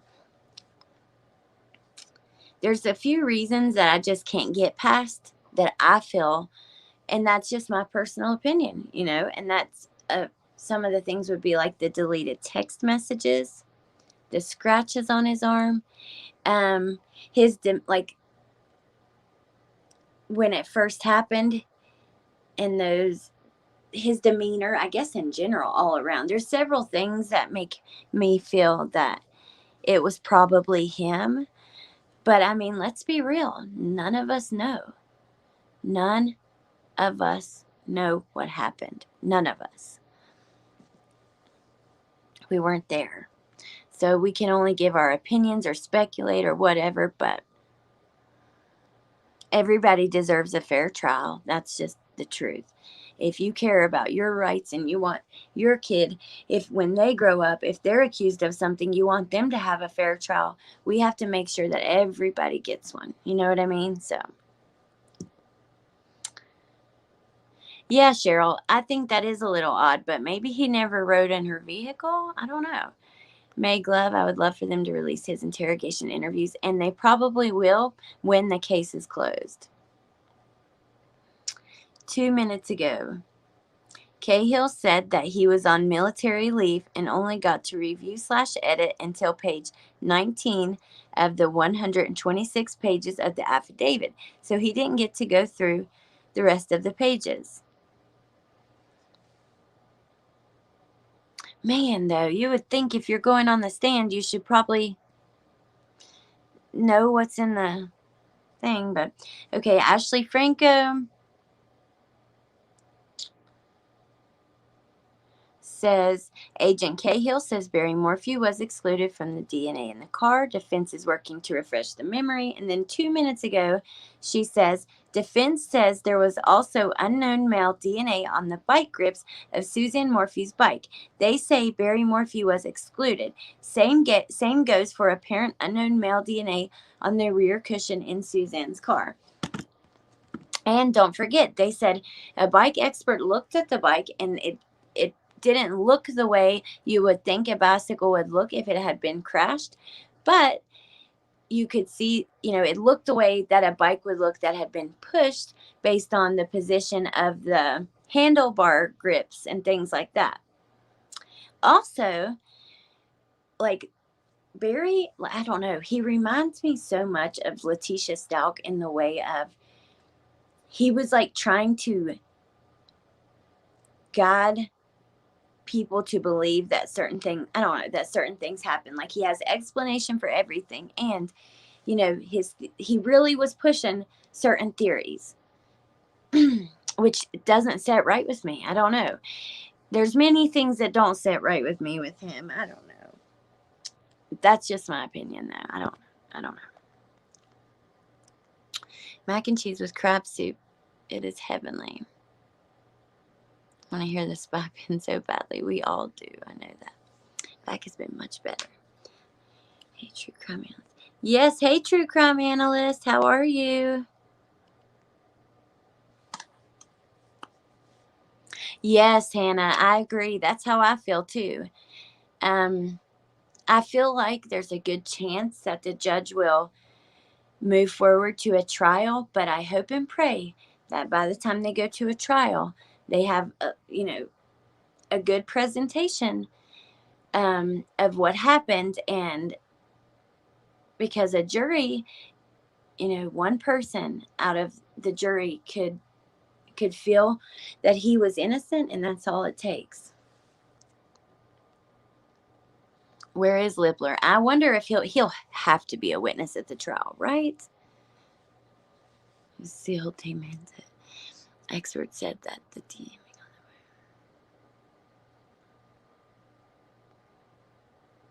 Yeah, I can definitely call you later. Is everything okay?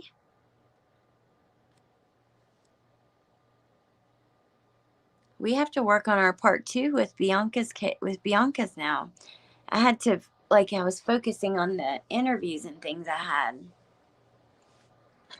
But now I can focus on that a little bit. You know who acts more like Letitia to me, Allie? Tom Wells. Never did. That's funny. I need to watch some of his recent interviews and answering questions and stuff. I haven't been caught up on that. Okay, Allison. Well, I'll call you. Don't let me forget. If I haven't called by this evening, like 5 o'clock, send me a message. But if you're free and when we're on break in between like the court today, I'm going to the post office and stuff, and I can give you a shout when I do all of that. Okay, Lauren said, Cahill is being asked by Barry Morphew's attorney if he was aware or taking into consideration the unknown male DNA found on the bike grips, Suzanne Morphew's car rear cushion, and glove box. I wish that I could hear this because I would love to hear his answer to that. 111 people in here. 11 is my number. And Ashley Franco, tweeted about the same thing. I'll go ahead and read it. She says, she's actually from 11 News. She says, defense says there was also unknown male DNA on the bike grips of Suzanne's bike. They say Barry Morphew was excluded. Same goes for apparent unknown DNA on the rear cushion in her car.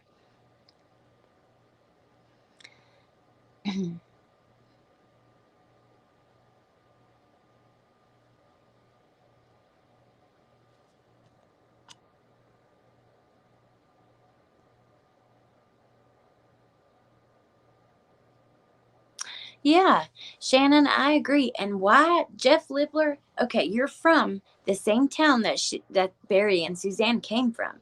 As soon as she went missing, it was all over social media. I mean, her case got a lot of attention. There is no absolute way he didn't see that almost instantly. Why didn't you speak up? I don't like that. If you loved her so much, speak up. Stand up for her. Make sure that if someone, hurt her, that there's justice. You don't cower down in the back and hide. I don't like that. Tracy Costello, the DNA on the bike could be the person's that fixed the tires a couple days before. Another really great channel today. Whose channel is it? Share it with us. If he was planting evidence, you'd think he would wear gloves. Doesn't prove that much to say he's excluded. Agree, Mayglove. Mayglove.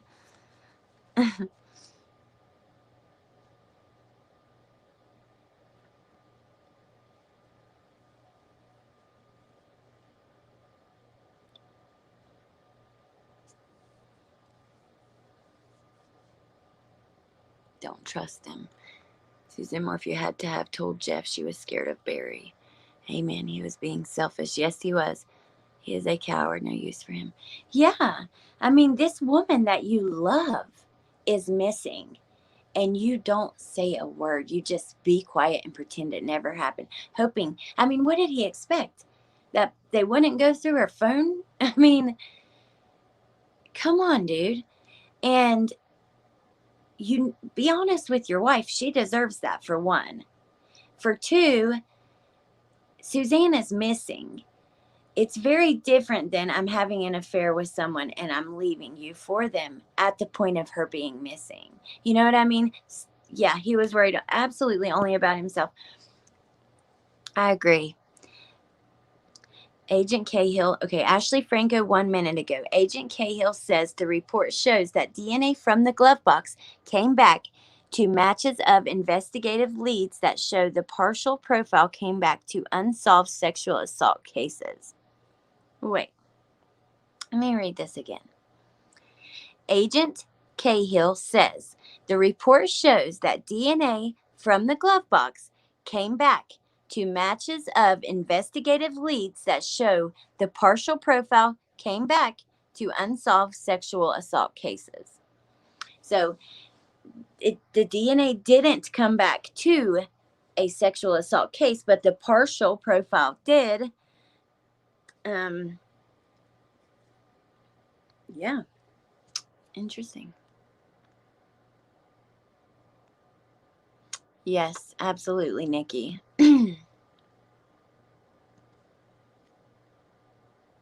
Right before Mother's Day. I do too, Vicky.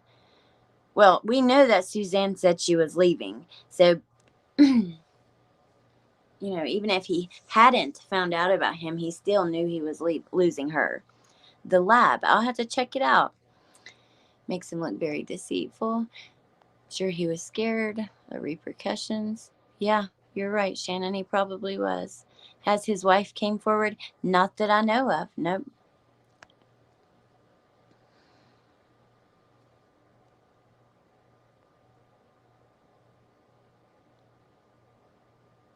Oh, Shannon, that's interesting. Remember what Jeff said to Suzanne that last day. Remember, Jeff said the next while will be very difficult for us. Did they not test?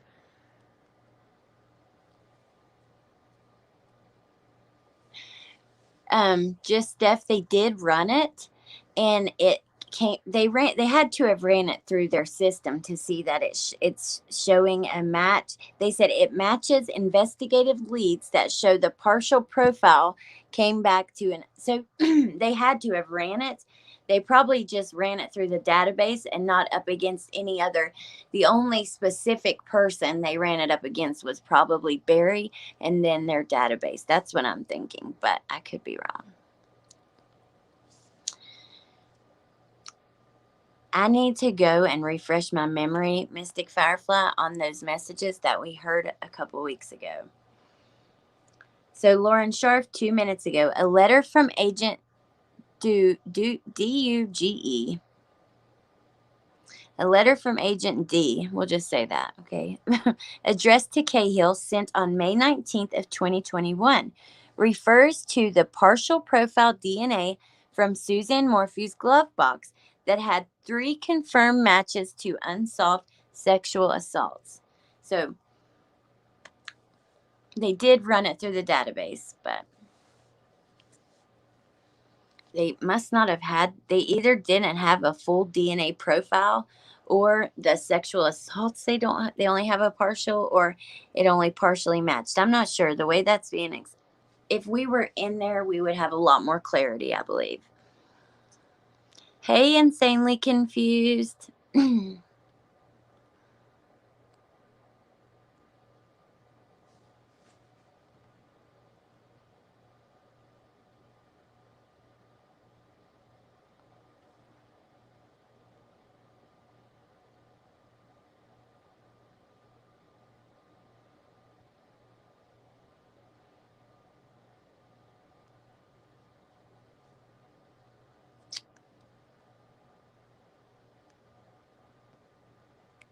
Nothing from Crime Talk, Lauren, or Ashley. Now I'm checking Carol McKinley, and we got one. 15 seconds ago, Carol says, one of the sexual assaults occurred.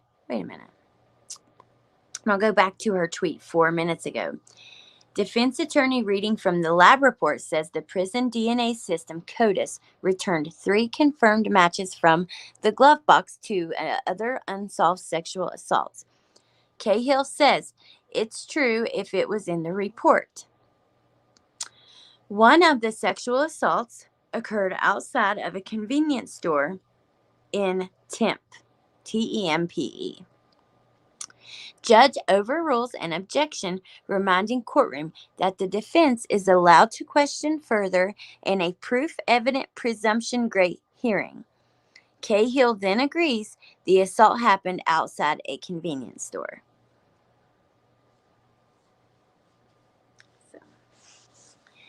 They're doing their job, they're trying to create doubt.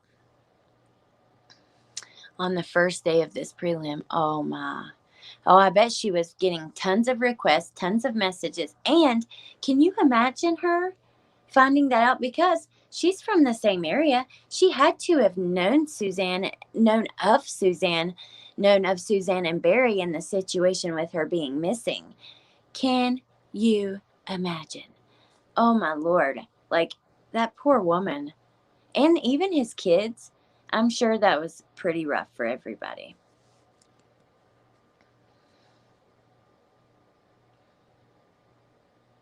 That is really smart in Apple Bottom Jeans. Maybe they'll solve other cases with the DNA by looking into the auto shop Suzanne's SUV had work done. Smart. Let's see if Carol's put anything else there. No.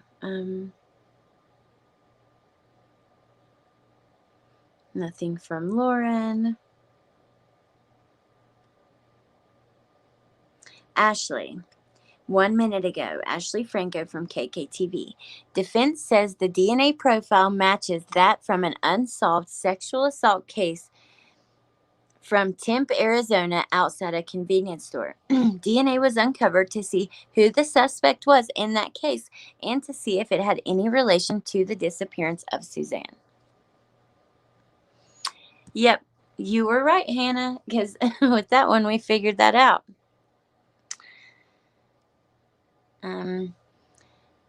Gregory Nato, 9 minutes ago, talks about, the DNA found in multiple places, but that was his last Twitter tweet.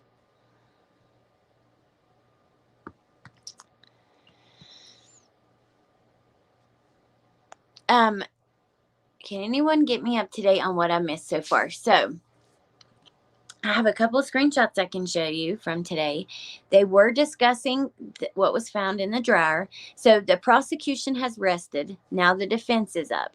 They were discussing about the dryer, and they said that, they were almost insinuating that had been placed there, the sheath to the needle. Then they, defense team is suggesting planted the needle sheath to the dart gun and all of that. Then we have some, was that one from today? No, that was from last night. I've got like some screenshots of the defense attorneys coming in, but they are right now discussing the DNA found on Suzanne's car. The defense is trying to create doubt. They're kind of saying, it matched someone who there was 3 different matches on, or it matched either 3 cases. Let me read it to you, because a letter from Agent Duge addressed to Cahill, sent on May 19th of 2021, refers to the partial profile DNA from Suzanne's glove box that had 3 confirmed matches to unsolved sexual assaults.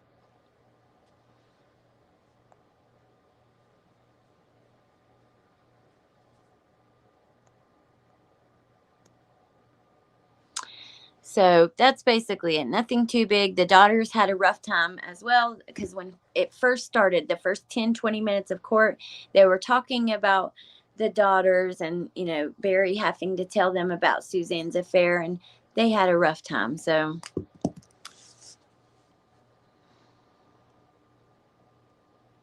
that's about it so far.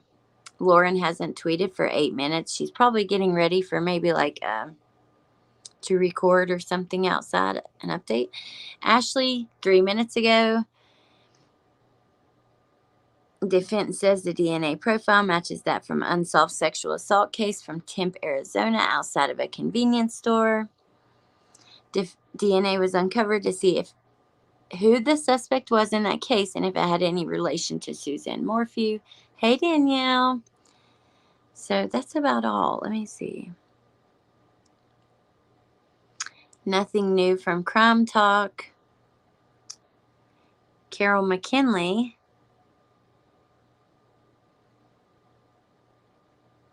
I've already read that one.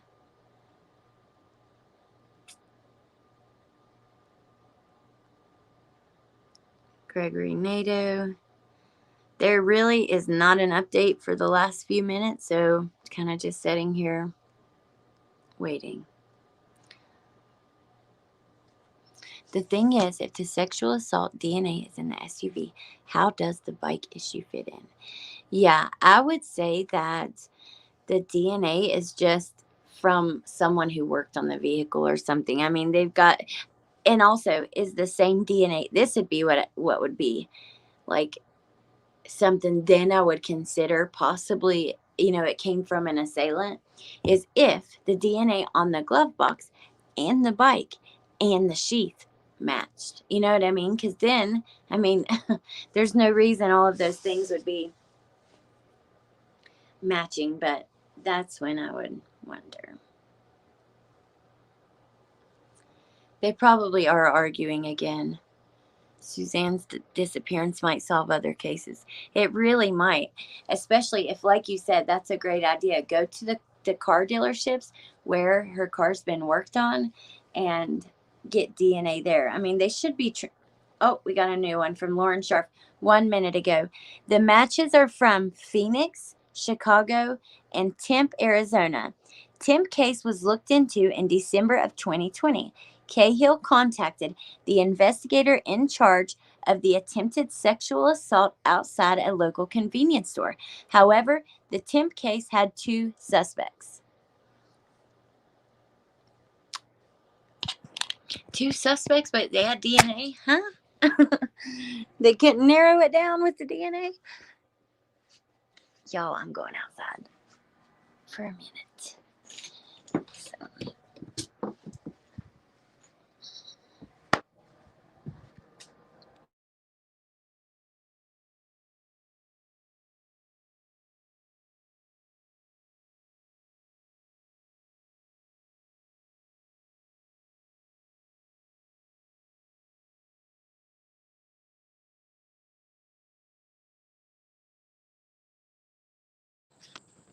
Okay.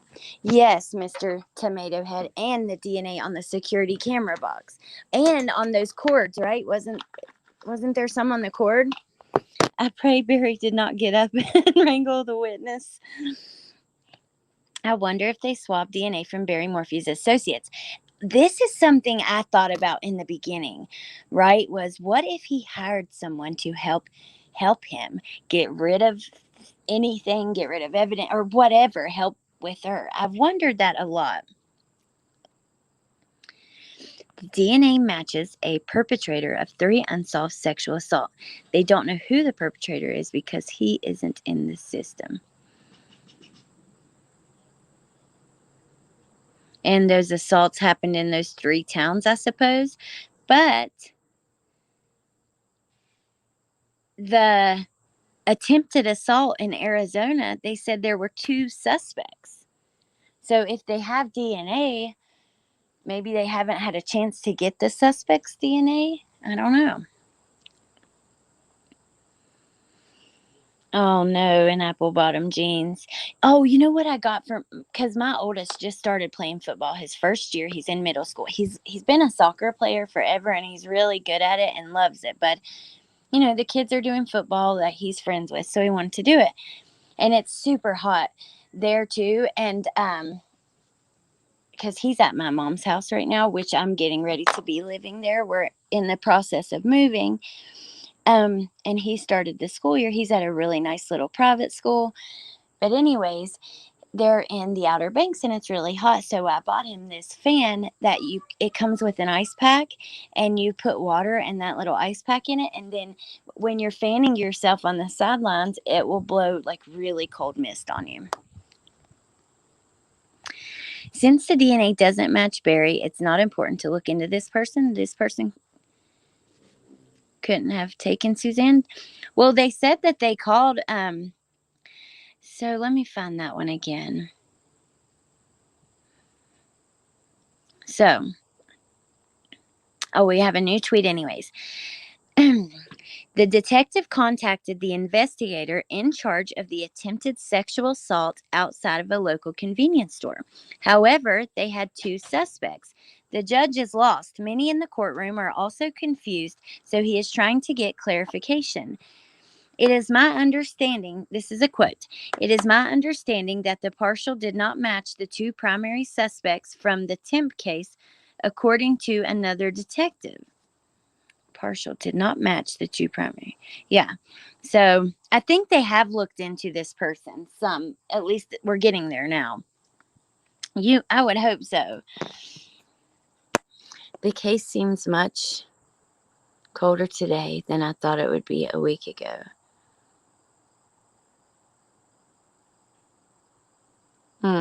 Scary. Crazy. I wonder the same thing, but I just don't see when he would have had the time to have someone else in on it. Does anyone know where his nephew is from? They're considering moving to Arizona, so maybe they have friends or family there. Not sure. Hey, Gypsy Lou, thank you. Oh, awesome. Let's just blame Barry without independent. No, I think, I think that you're pretty, I don't know, you're entitled to your opinion, but a lot of people believe that there has been sufficient evidence. I'm not so convinced. I feel like I wish there was more evidence. It's making me nervous. There has been some. There are things that make me believe that he was the perpetrator, but, there's been some evidence. But a lot of people, it surprised me when I saw there were so many people who felt they have provided enough evidence that they don't believe there's going to be an issue moving on to trial.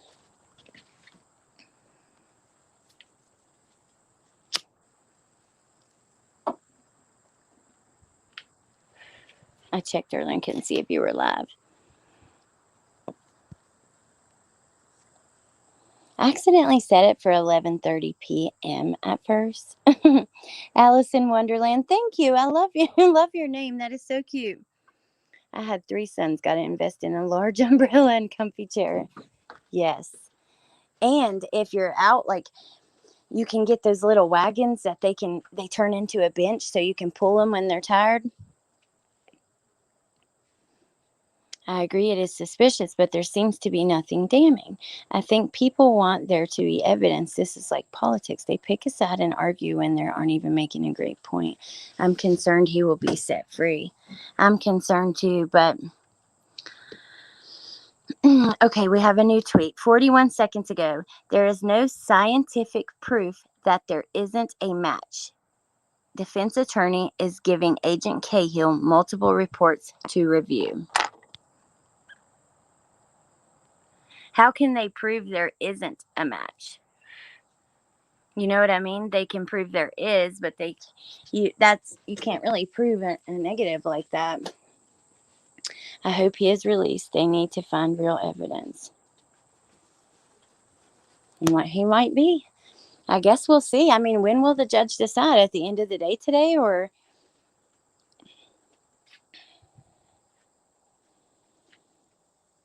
Unless they believe Barry killed Suzanne, but by law, there just isn't enough to prove it beyond a reasonable doubt yet. And that's where I'm at, Hannah. I believe there are things that make me lean towards him. You know, many different things, like the deleting those texts where she wanted a divorce. That's suspicious to me. The scratch marks, just his whole demeanor in the beginning. And other things along the way. I think once we got here to this point and found out she was having an affair, that really hurt the case quite a lot. And then they don't have a body, they don't have any blood. We have these, like, the door that had been kicked in and the shell by the bed, but really that doesn't prove that he killed her. So I don't know, you guys. I think people will need to find peace in whatever they decide with him. If he is found innocent, leave him be. Unless there is great evidence. There is no body, but there is a lot of suspicious activity. Yeah, like the trash runs and different things like that. Like, okay, first his alibi was he was going to firefighter training, but he wasn't. Then, I mean, there was no training. Then he was at a job. He went to a job a day early when he knew he couldn't work on Sunday. Never even brought the right equipment or tools for them to do that job. Those kind of things.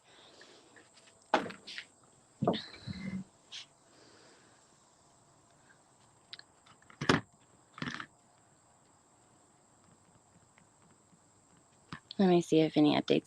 So there is, like, some suspicious stuff, but I can totally see where you guys come from the other side too, because there hasn't been a lot. This is the problem, though. If he is found to be innocent, even if there is evidence that comes out later on, people have to leave him alone and move on, because he's not going to be able to be charged again, period. So you get one shot and that's it. Let me go find his charges. Hold on one second. I want to make sure I'm not missing any new tweets, and then I will go look. I looked them up yesterday.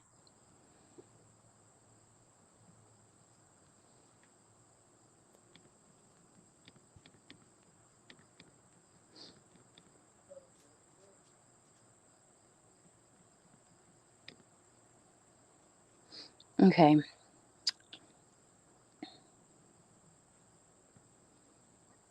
First-degree murder, destroying, mutilating, concealing, removing, or altering his wife's body. Wait, let me find. Yeah.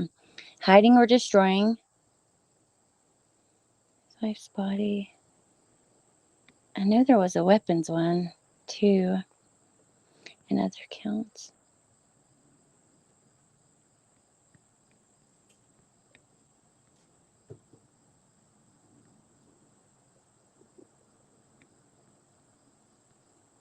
He is accused of destroying, mutilating, concealing, removing, or altering Suzanne's body in an attempt to avoid arrest, according to the complaint. He is also charged with tampering with evidence, possessing an illegal short rifle, and attempting to influence public servants.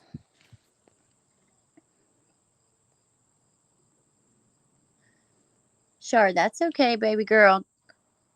Kids first, always.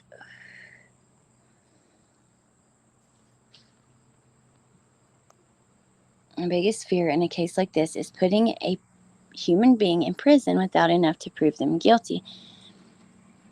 Yeah, I agree. It is sad to think that, someone is in prison who's innocent.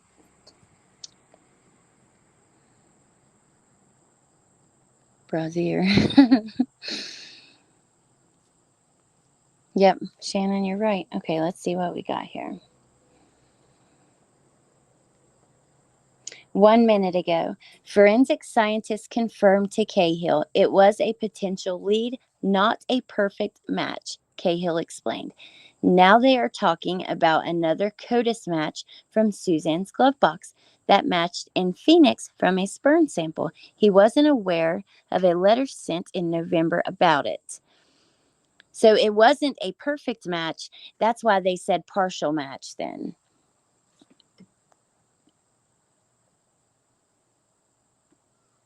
Oh, okay.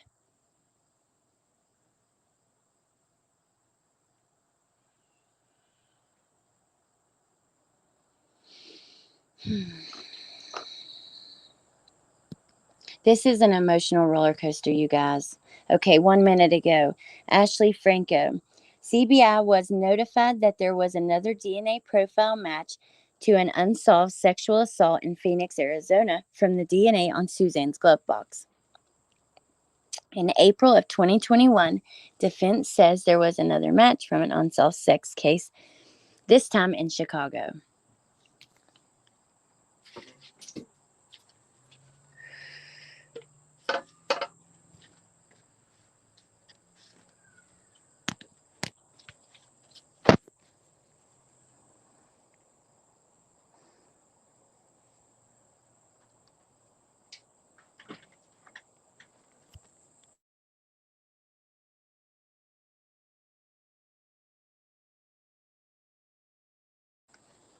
Okay, 35 seconds ago, Lauren Sharf says now the defense attorney, is speaking about the CODIS match from Suzanne's glove box that matched in Chicago, Illinois. CBI agent Cahill said he wasn't aware until he got a call from Detective Burgess when he returned from military leave in May of 2021.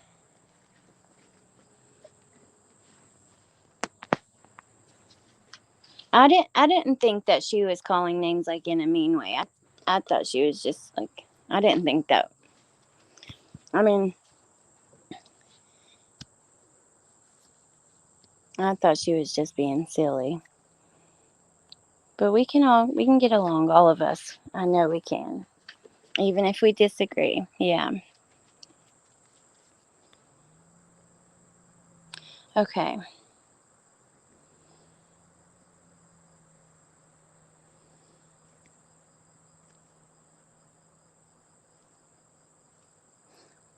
You would think, though, a lot of the things that we use, things that we buy, or our vehicles or whatever, um, you would think. Wait a minute. Sorry, I got sidetracked reading something. Is this AK Rocks? Is that the person you guys were talking about? That made me have my brain just quit working. Sorry about that. Play nice, ladies. Yes.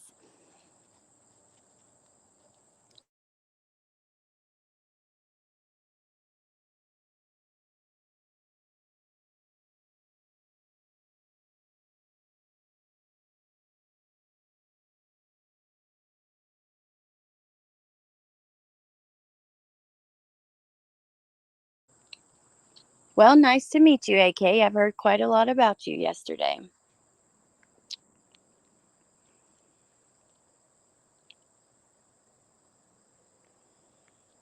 Okay. 1 minute ago from Lauren Sharf, the judge asked Cahill, "What do you know about this Chicago case?" Cahill said that Detective Burgess said he would be following up. CBI agent Cahill said he was on military leave from March 8th until May 10th of 2021.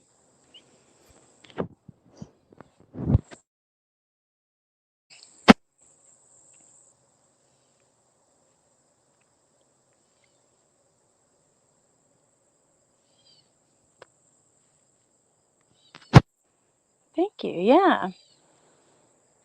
We welcome all opinions and perspectives as long as we're nice to each other. Just joining from North Carolina. Oh, cool. My mom lives in North Carolina in the Outer Banks. And I'm so excited to go back there. That's my friend.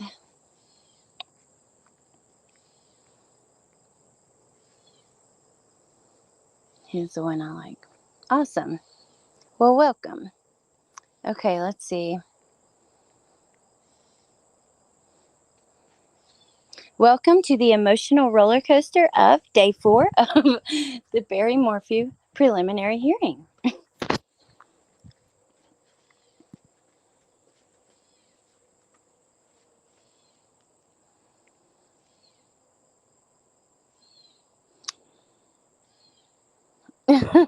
Hannah. Okay, let's see. Nothing new from Ashley or Lauren. Let's check Crime Talk.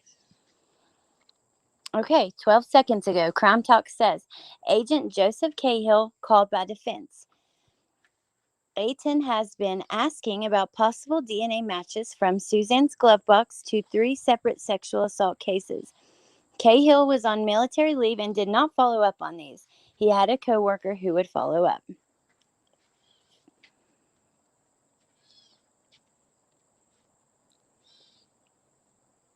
Thought you had an accent.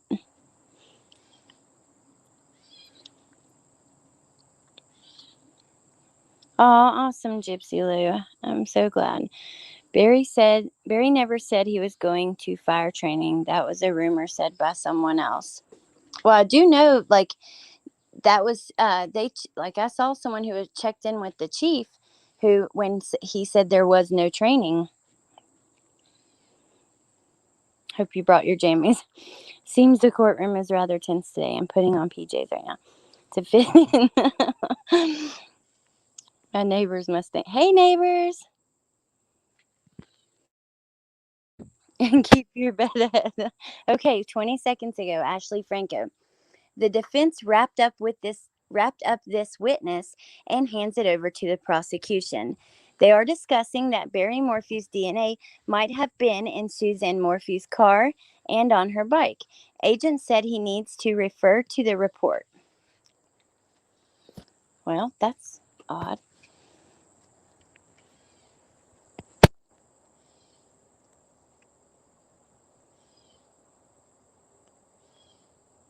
Okay.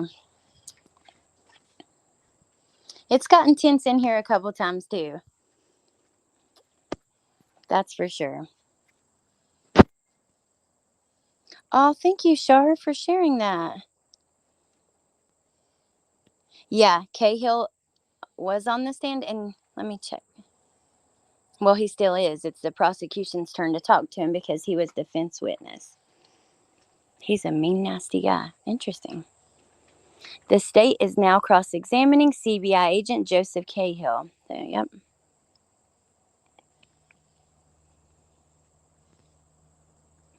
Just like Lori Vallow. Oh, my.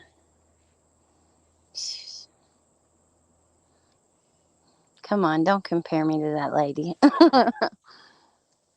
I have a whole chart breaking down everybody. I have it right here in that case. And it's actually not everybody. There's so many people involved.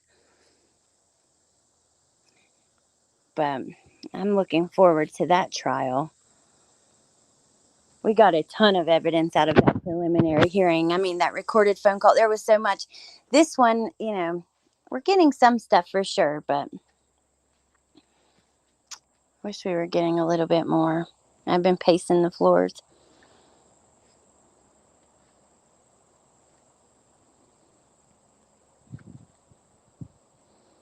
Why is this DNA on the glove box so important?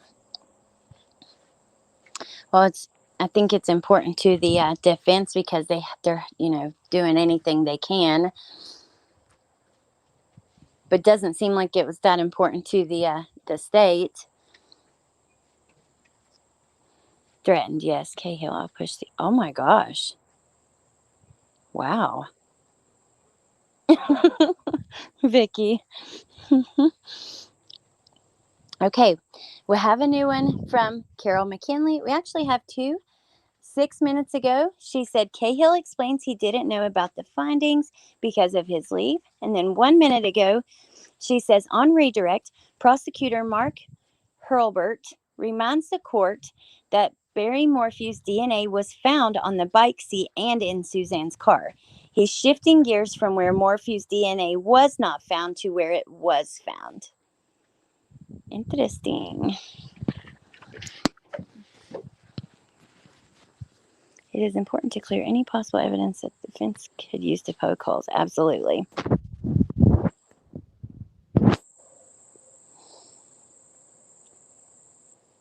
Come on now, let's be nice to each other.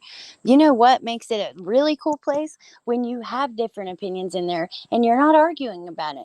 Because guess what? If we all think the exact same way and we all believe the exact same things, then we're never going to grow. We're never going to change. We're never going to see, the light in certain situations.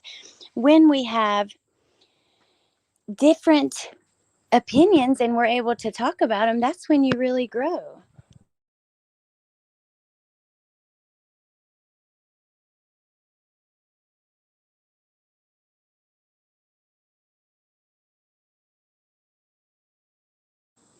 High-priced attorneys are just wasting time. Yep, that's what we were saying yesterday. I mean, I watched them say the same thing. Stop copying me. Out yesterday, or not yesterday, when we were able to actually watch. I mean, I watched them go on for 2 hours about pointless stuff that actually didn't really matter. Dropped you guys. Sorry about that. Okay. Yeah, you guys can block each other and you won't even see each other's comments.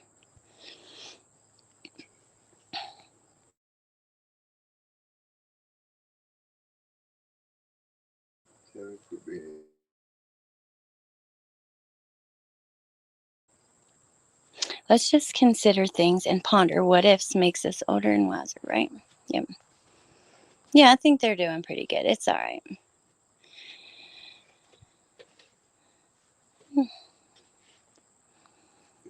Nothing new from Lauren.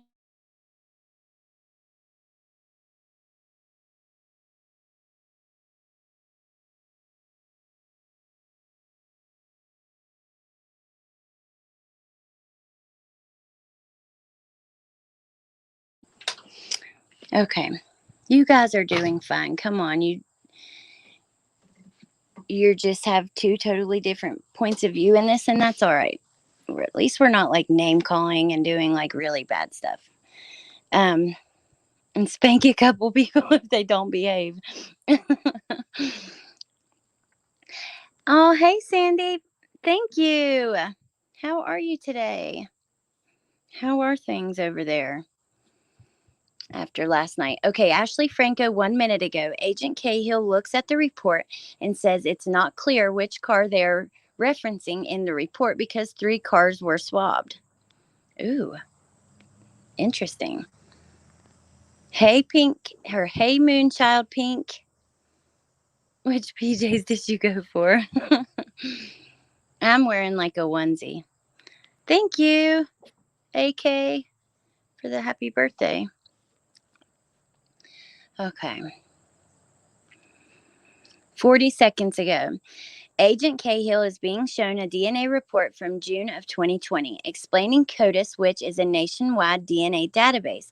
Typically, people who have been convicted of a felony or at the request of law enforcement. Knowns and unknowns get put into CODIS.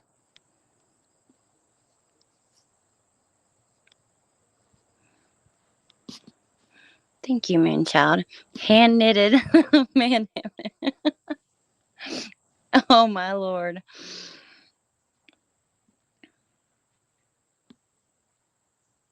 Awesome, Susan.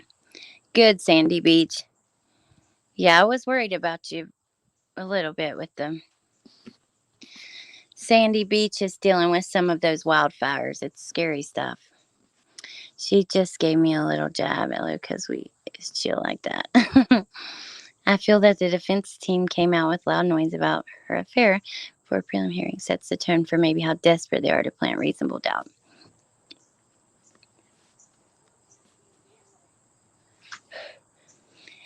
15 seconds ago, Lauren says, explaining that you can't just put any DNA into CODIS. The judge is reminding the defense to let the state have the entire question out before they object.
Oh my gosh, I was sitting there talking and we're muted. So, 1 minute ago, they said they're going to lunch break. I was actually just talking as I was flipping through to make sure I didn't miss anything from any of the people that I was following. And yeah, so we didn't miss anything. And we have an hour and a half until we come back. I'm sorry, you guys. I muted because Bentley ran out here asking for half of my Hot Pockets. And I gave it to him. And then, yeah. But anyways, got to give these women on defense a creative outlook on the data they are arguing against. Okay. Well, I will come back. I don't know it. I won't be live for the entire thing this afternoon. I might. Did we take down this live stream? I might for some of it, and what I miss, I'll definitely upload as we go. So just keep your eyes out, and I'll post screenshots of everything I gather if I'm not live. So you'll get to see it for yourself that way, anyways. But yeah, I'm going to go eat. Lunch will be addressed at 1:30. Let me read it. Well, yeah, that's kind of how her tweet sounded, but I think she was saying the DNA would be addressed at 1:30. Let's see. She says, "Oh, lunch break will be addressed at 1:30 p.m. The DNA will be addressed at 1:30."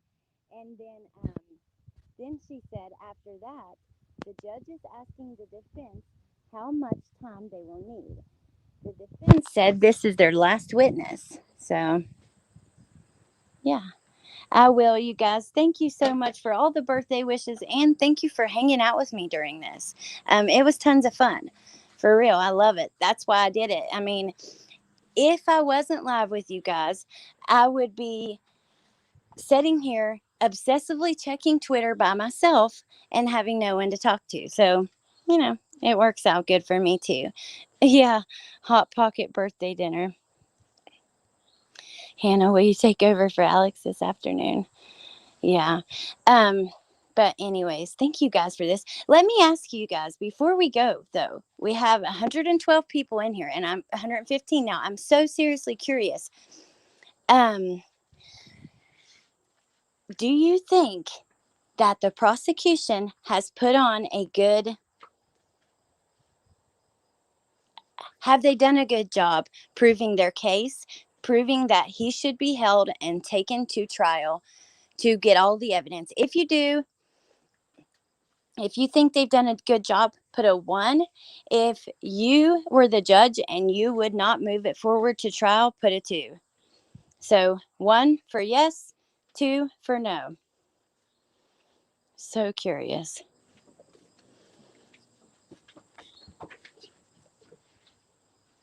I think they could have done better.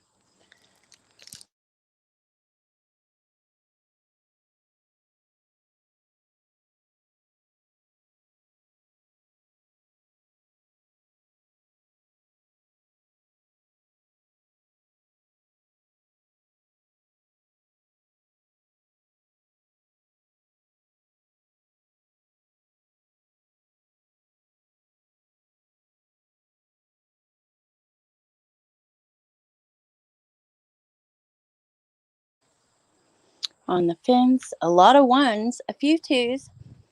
Tracy says 1, but they need a lot more to get a conviction, which I think that's probably how I feel. I wish they would.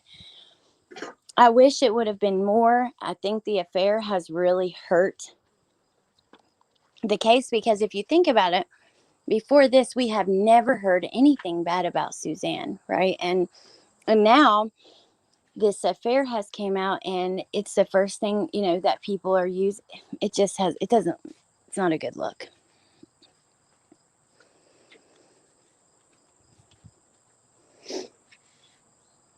Definitely think they could have done better. I think Barry's guilty, but I'm not sure if the judge is going to be convinced.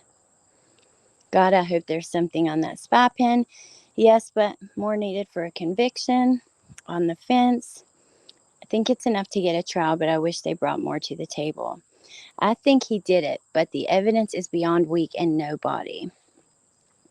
Can I wait till I hear what Suzanne has told Libler about Barry? Well, I don't. We're not going to hear that until hopefully the trial. You would think that they would, bring him on as a witness, but I don't know. I'm sorry, I'm not equipped for it. Was waiting for the bombshell to drop. Thank you so much. Oh, thank you, Cheryl. The affair is number 1 motive for murder. Yeah, anything that I miss, like the update, like say I can go live a little bit later for like an hour. If anything I miss, I'll put into a video before that, and then I'll also bring to the live. So no worries there. But yeah, okay, guys, I'm going to let you guys go. Thank you so much for hanging out with me and listening to all of this.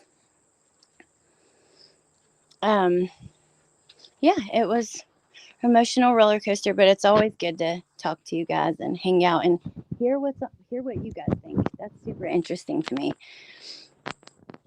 But I think the knowledge of the affair is why she's no longer with us. Thank you, guys. All right, I will talk to you soon. I hope you have a good day, and yeah, thanks for hanging out. Bye.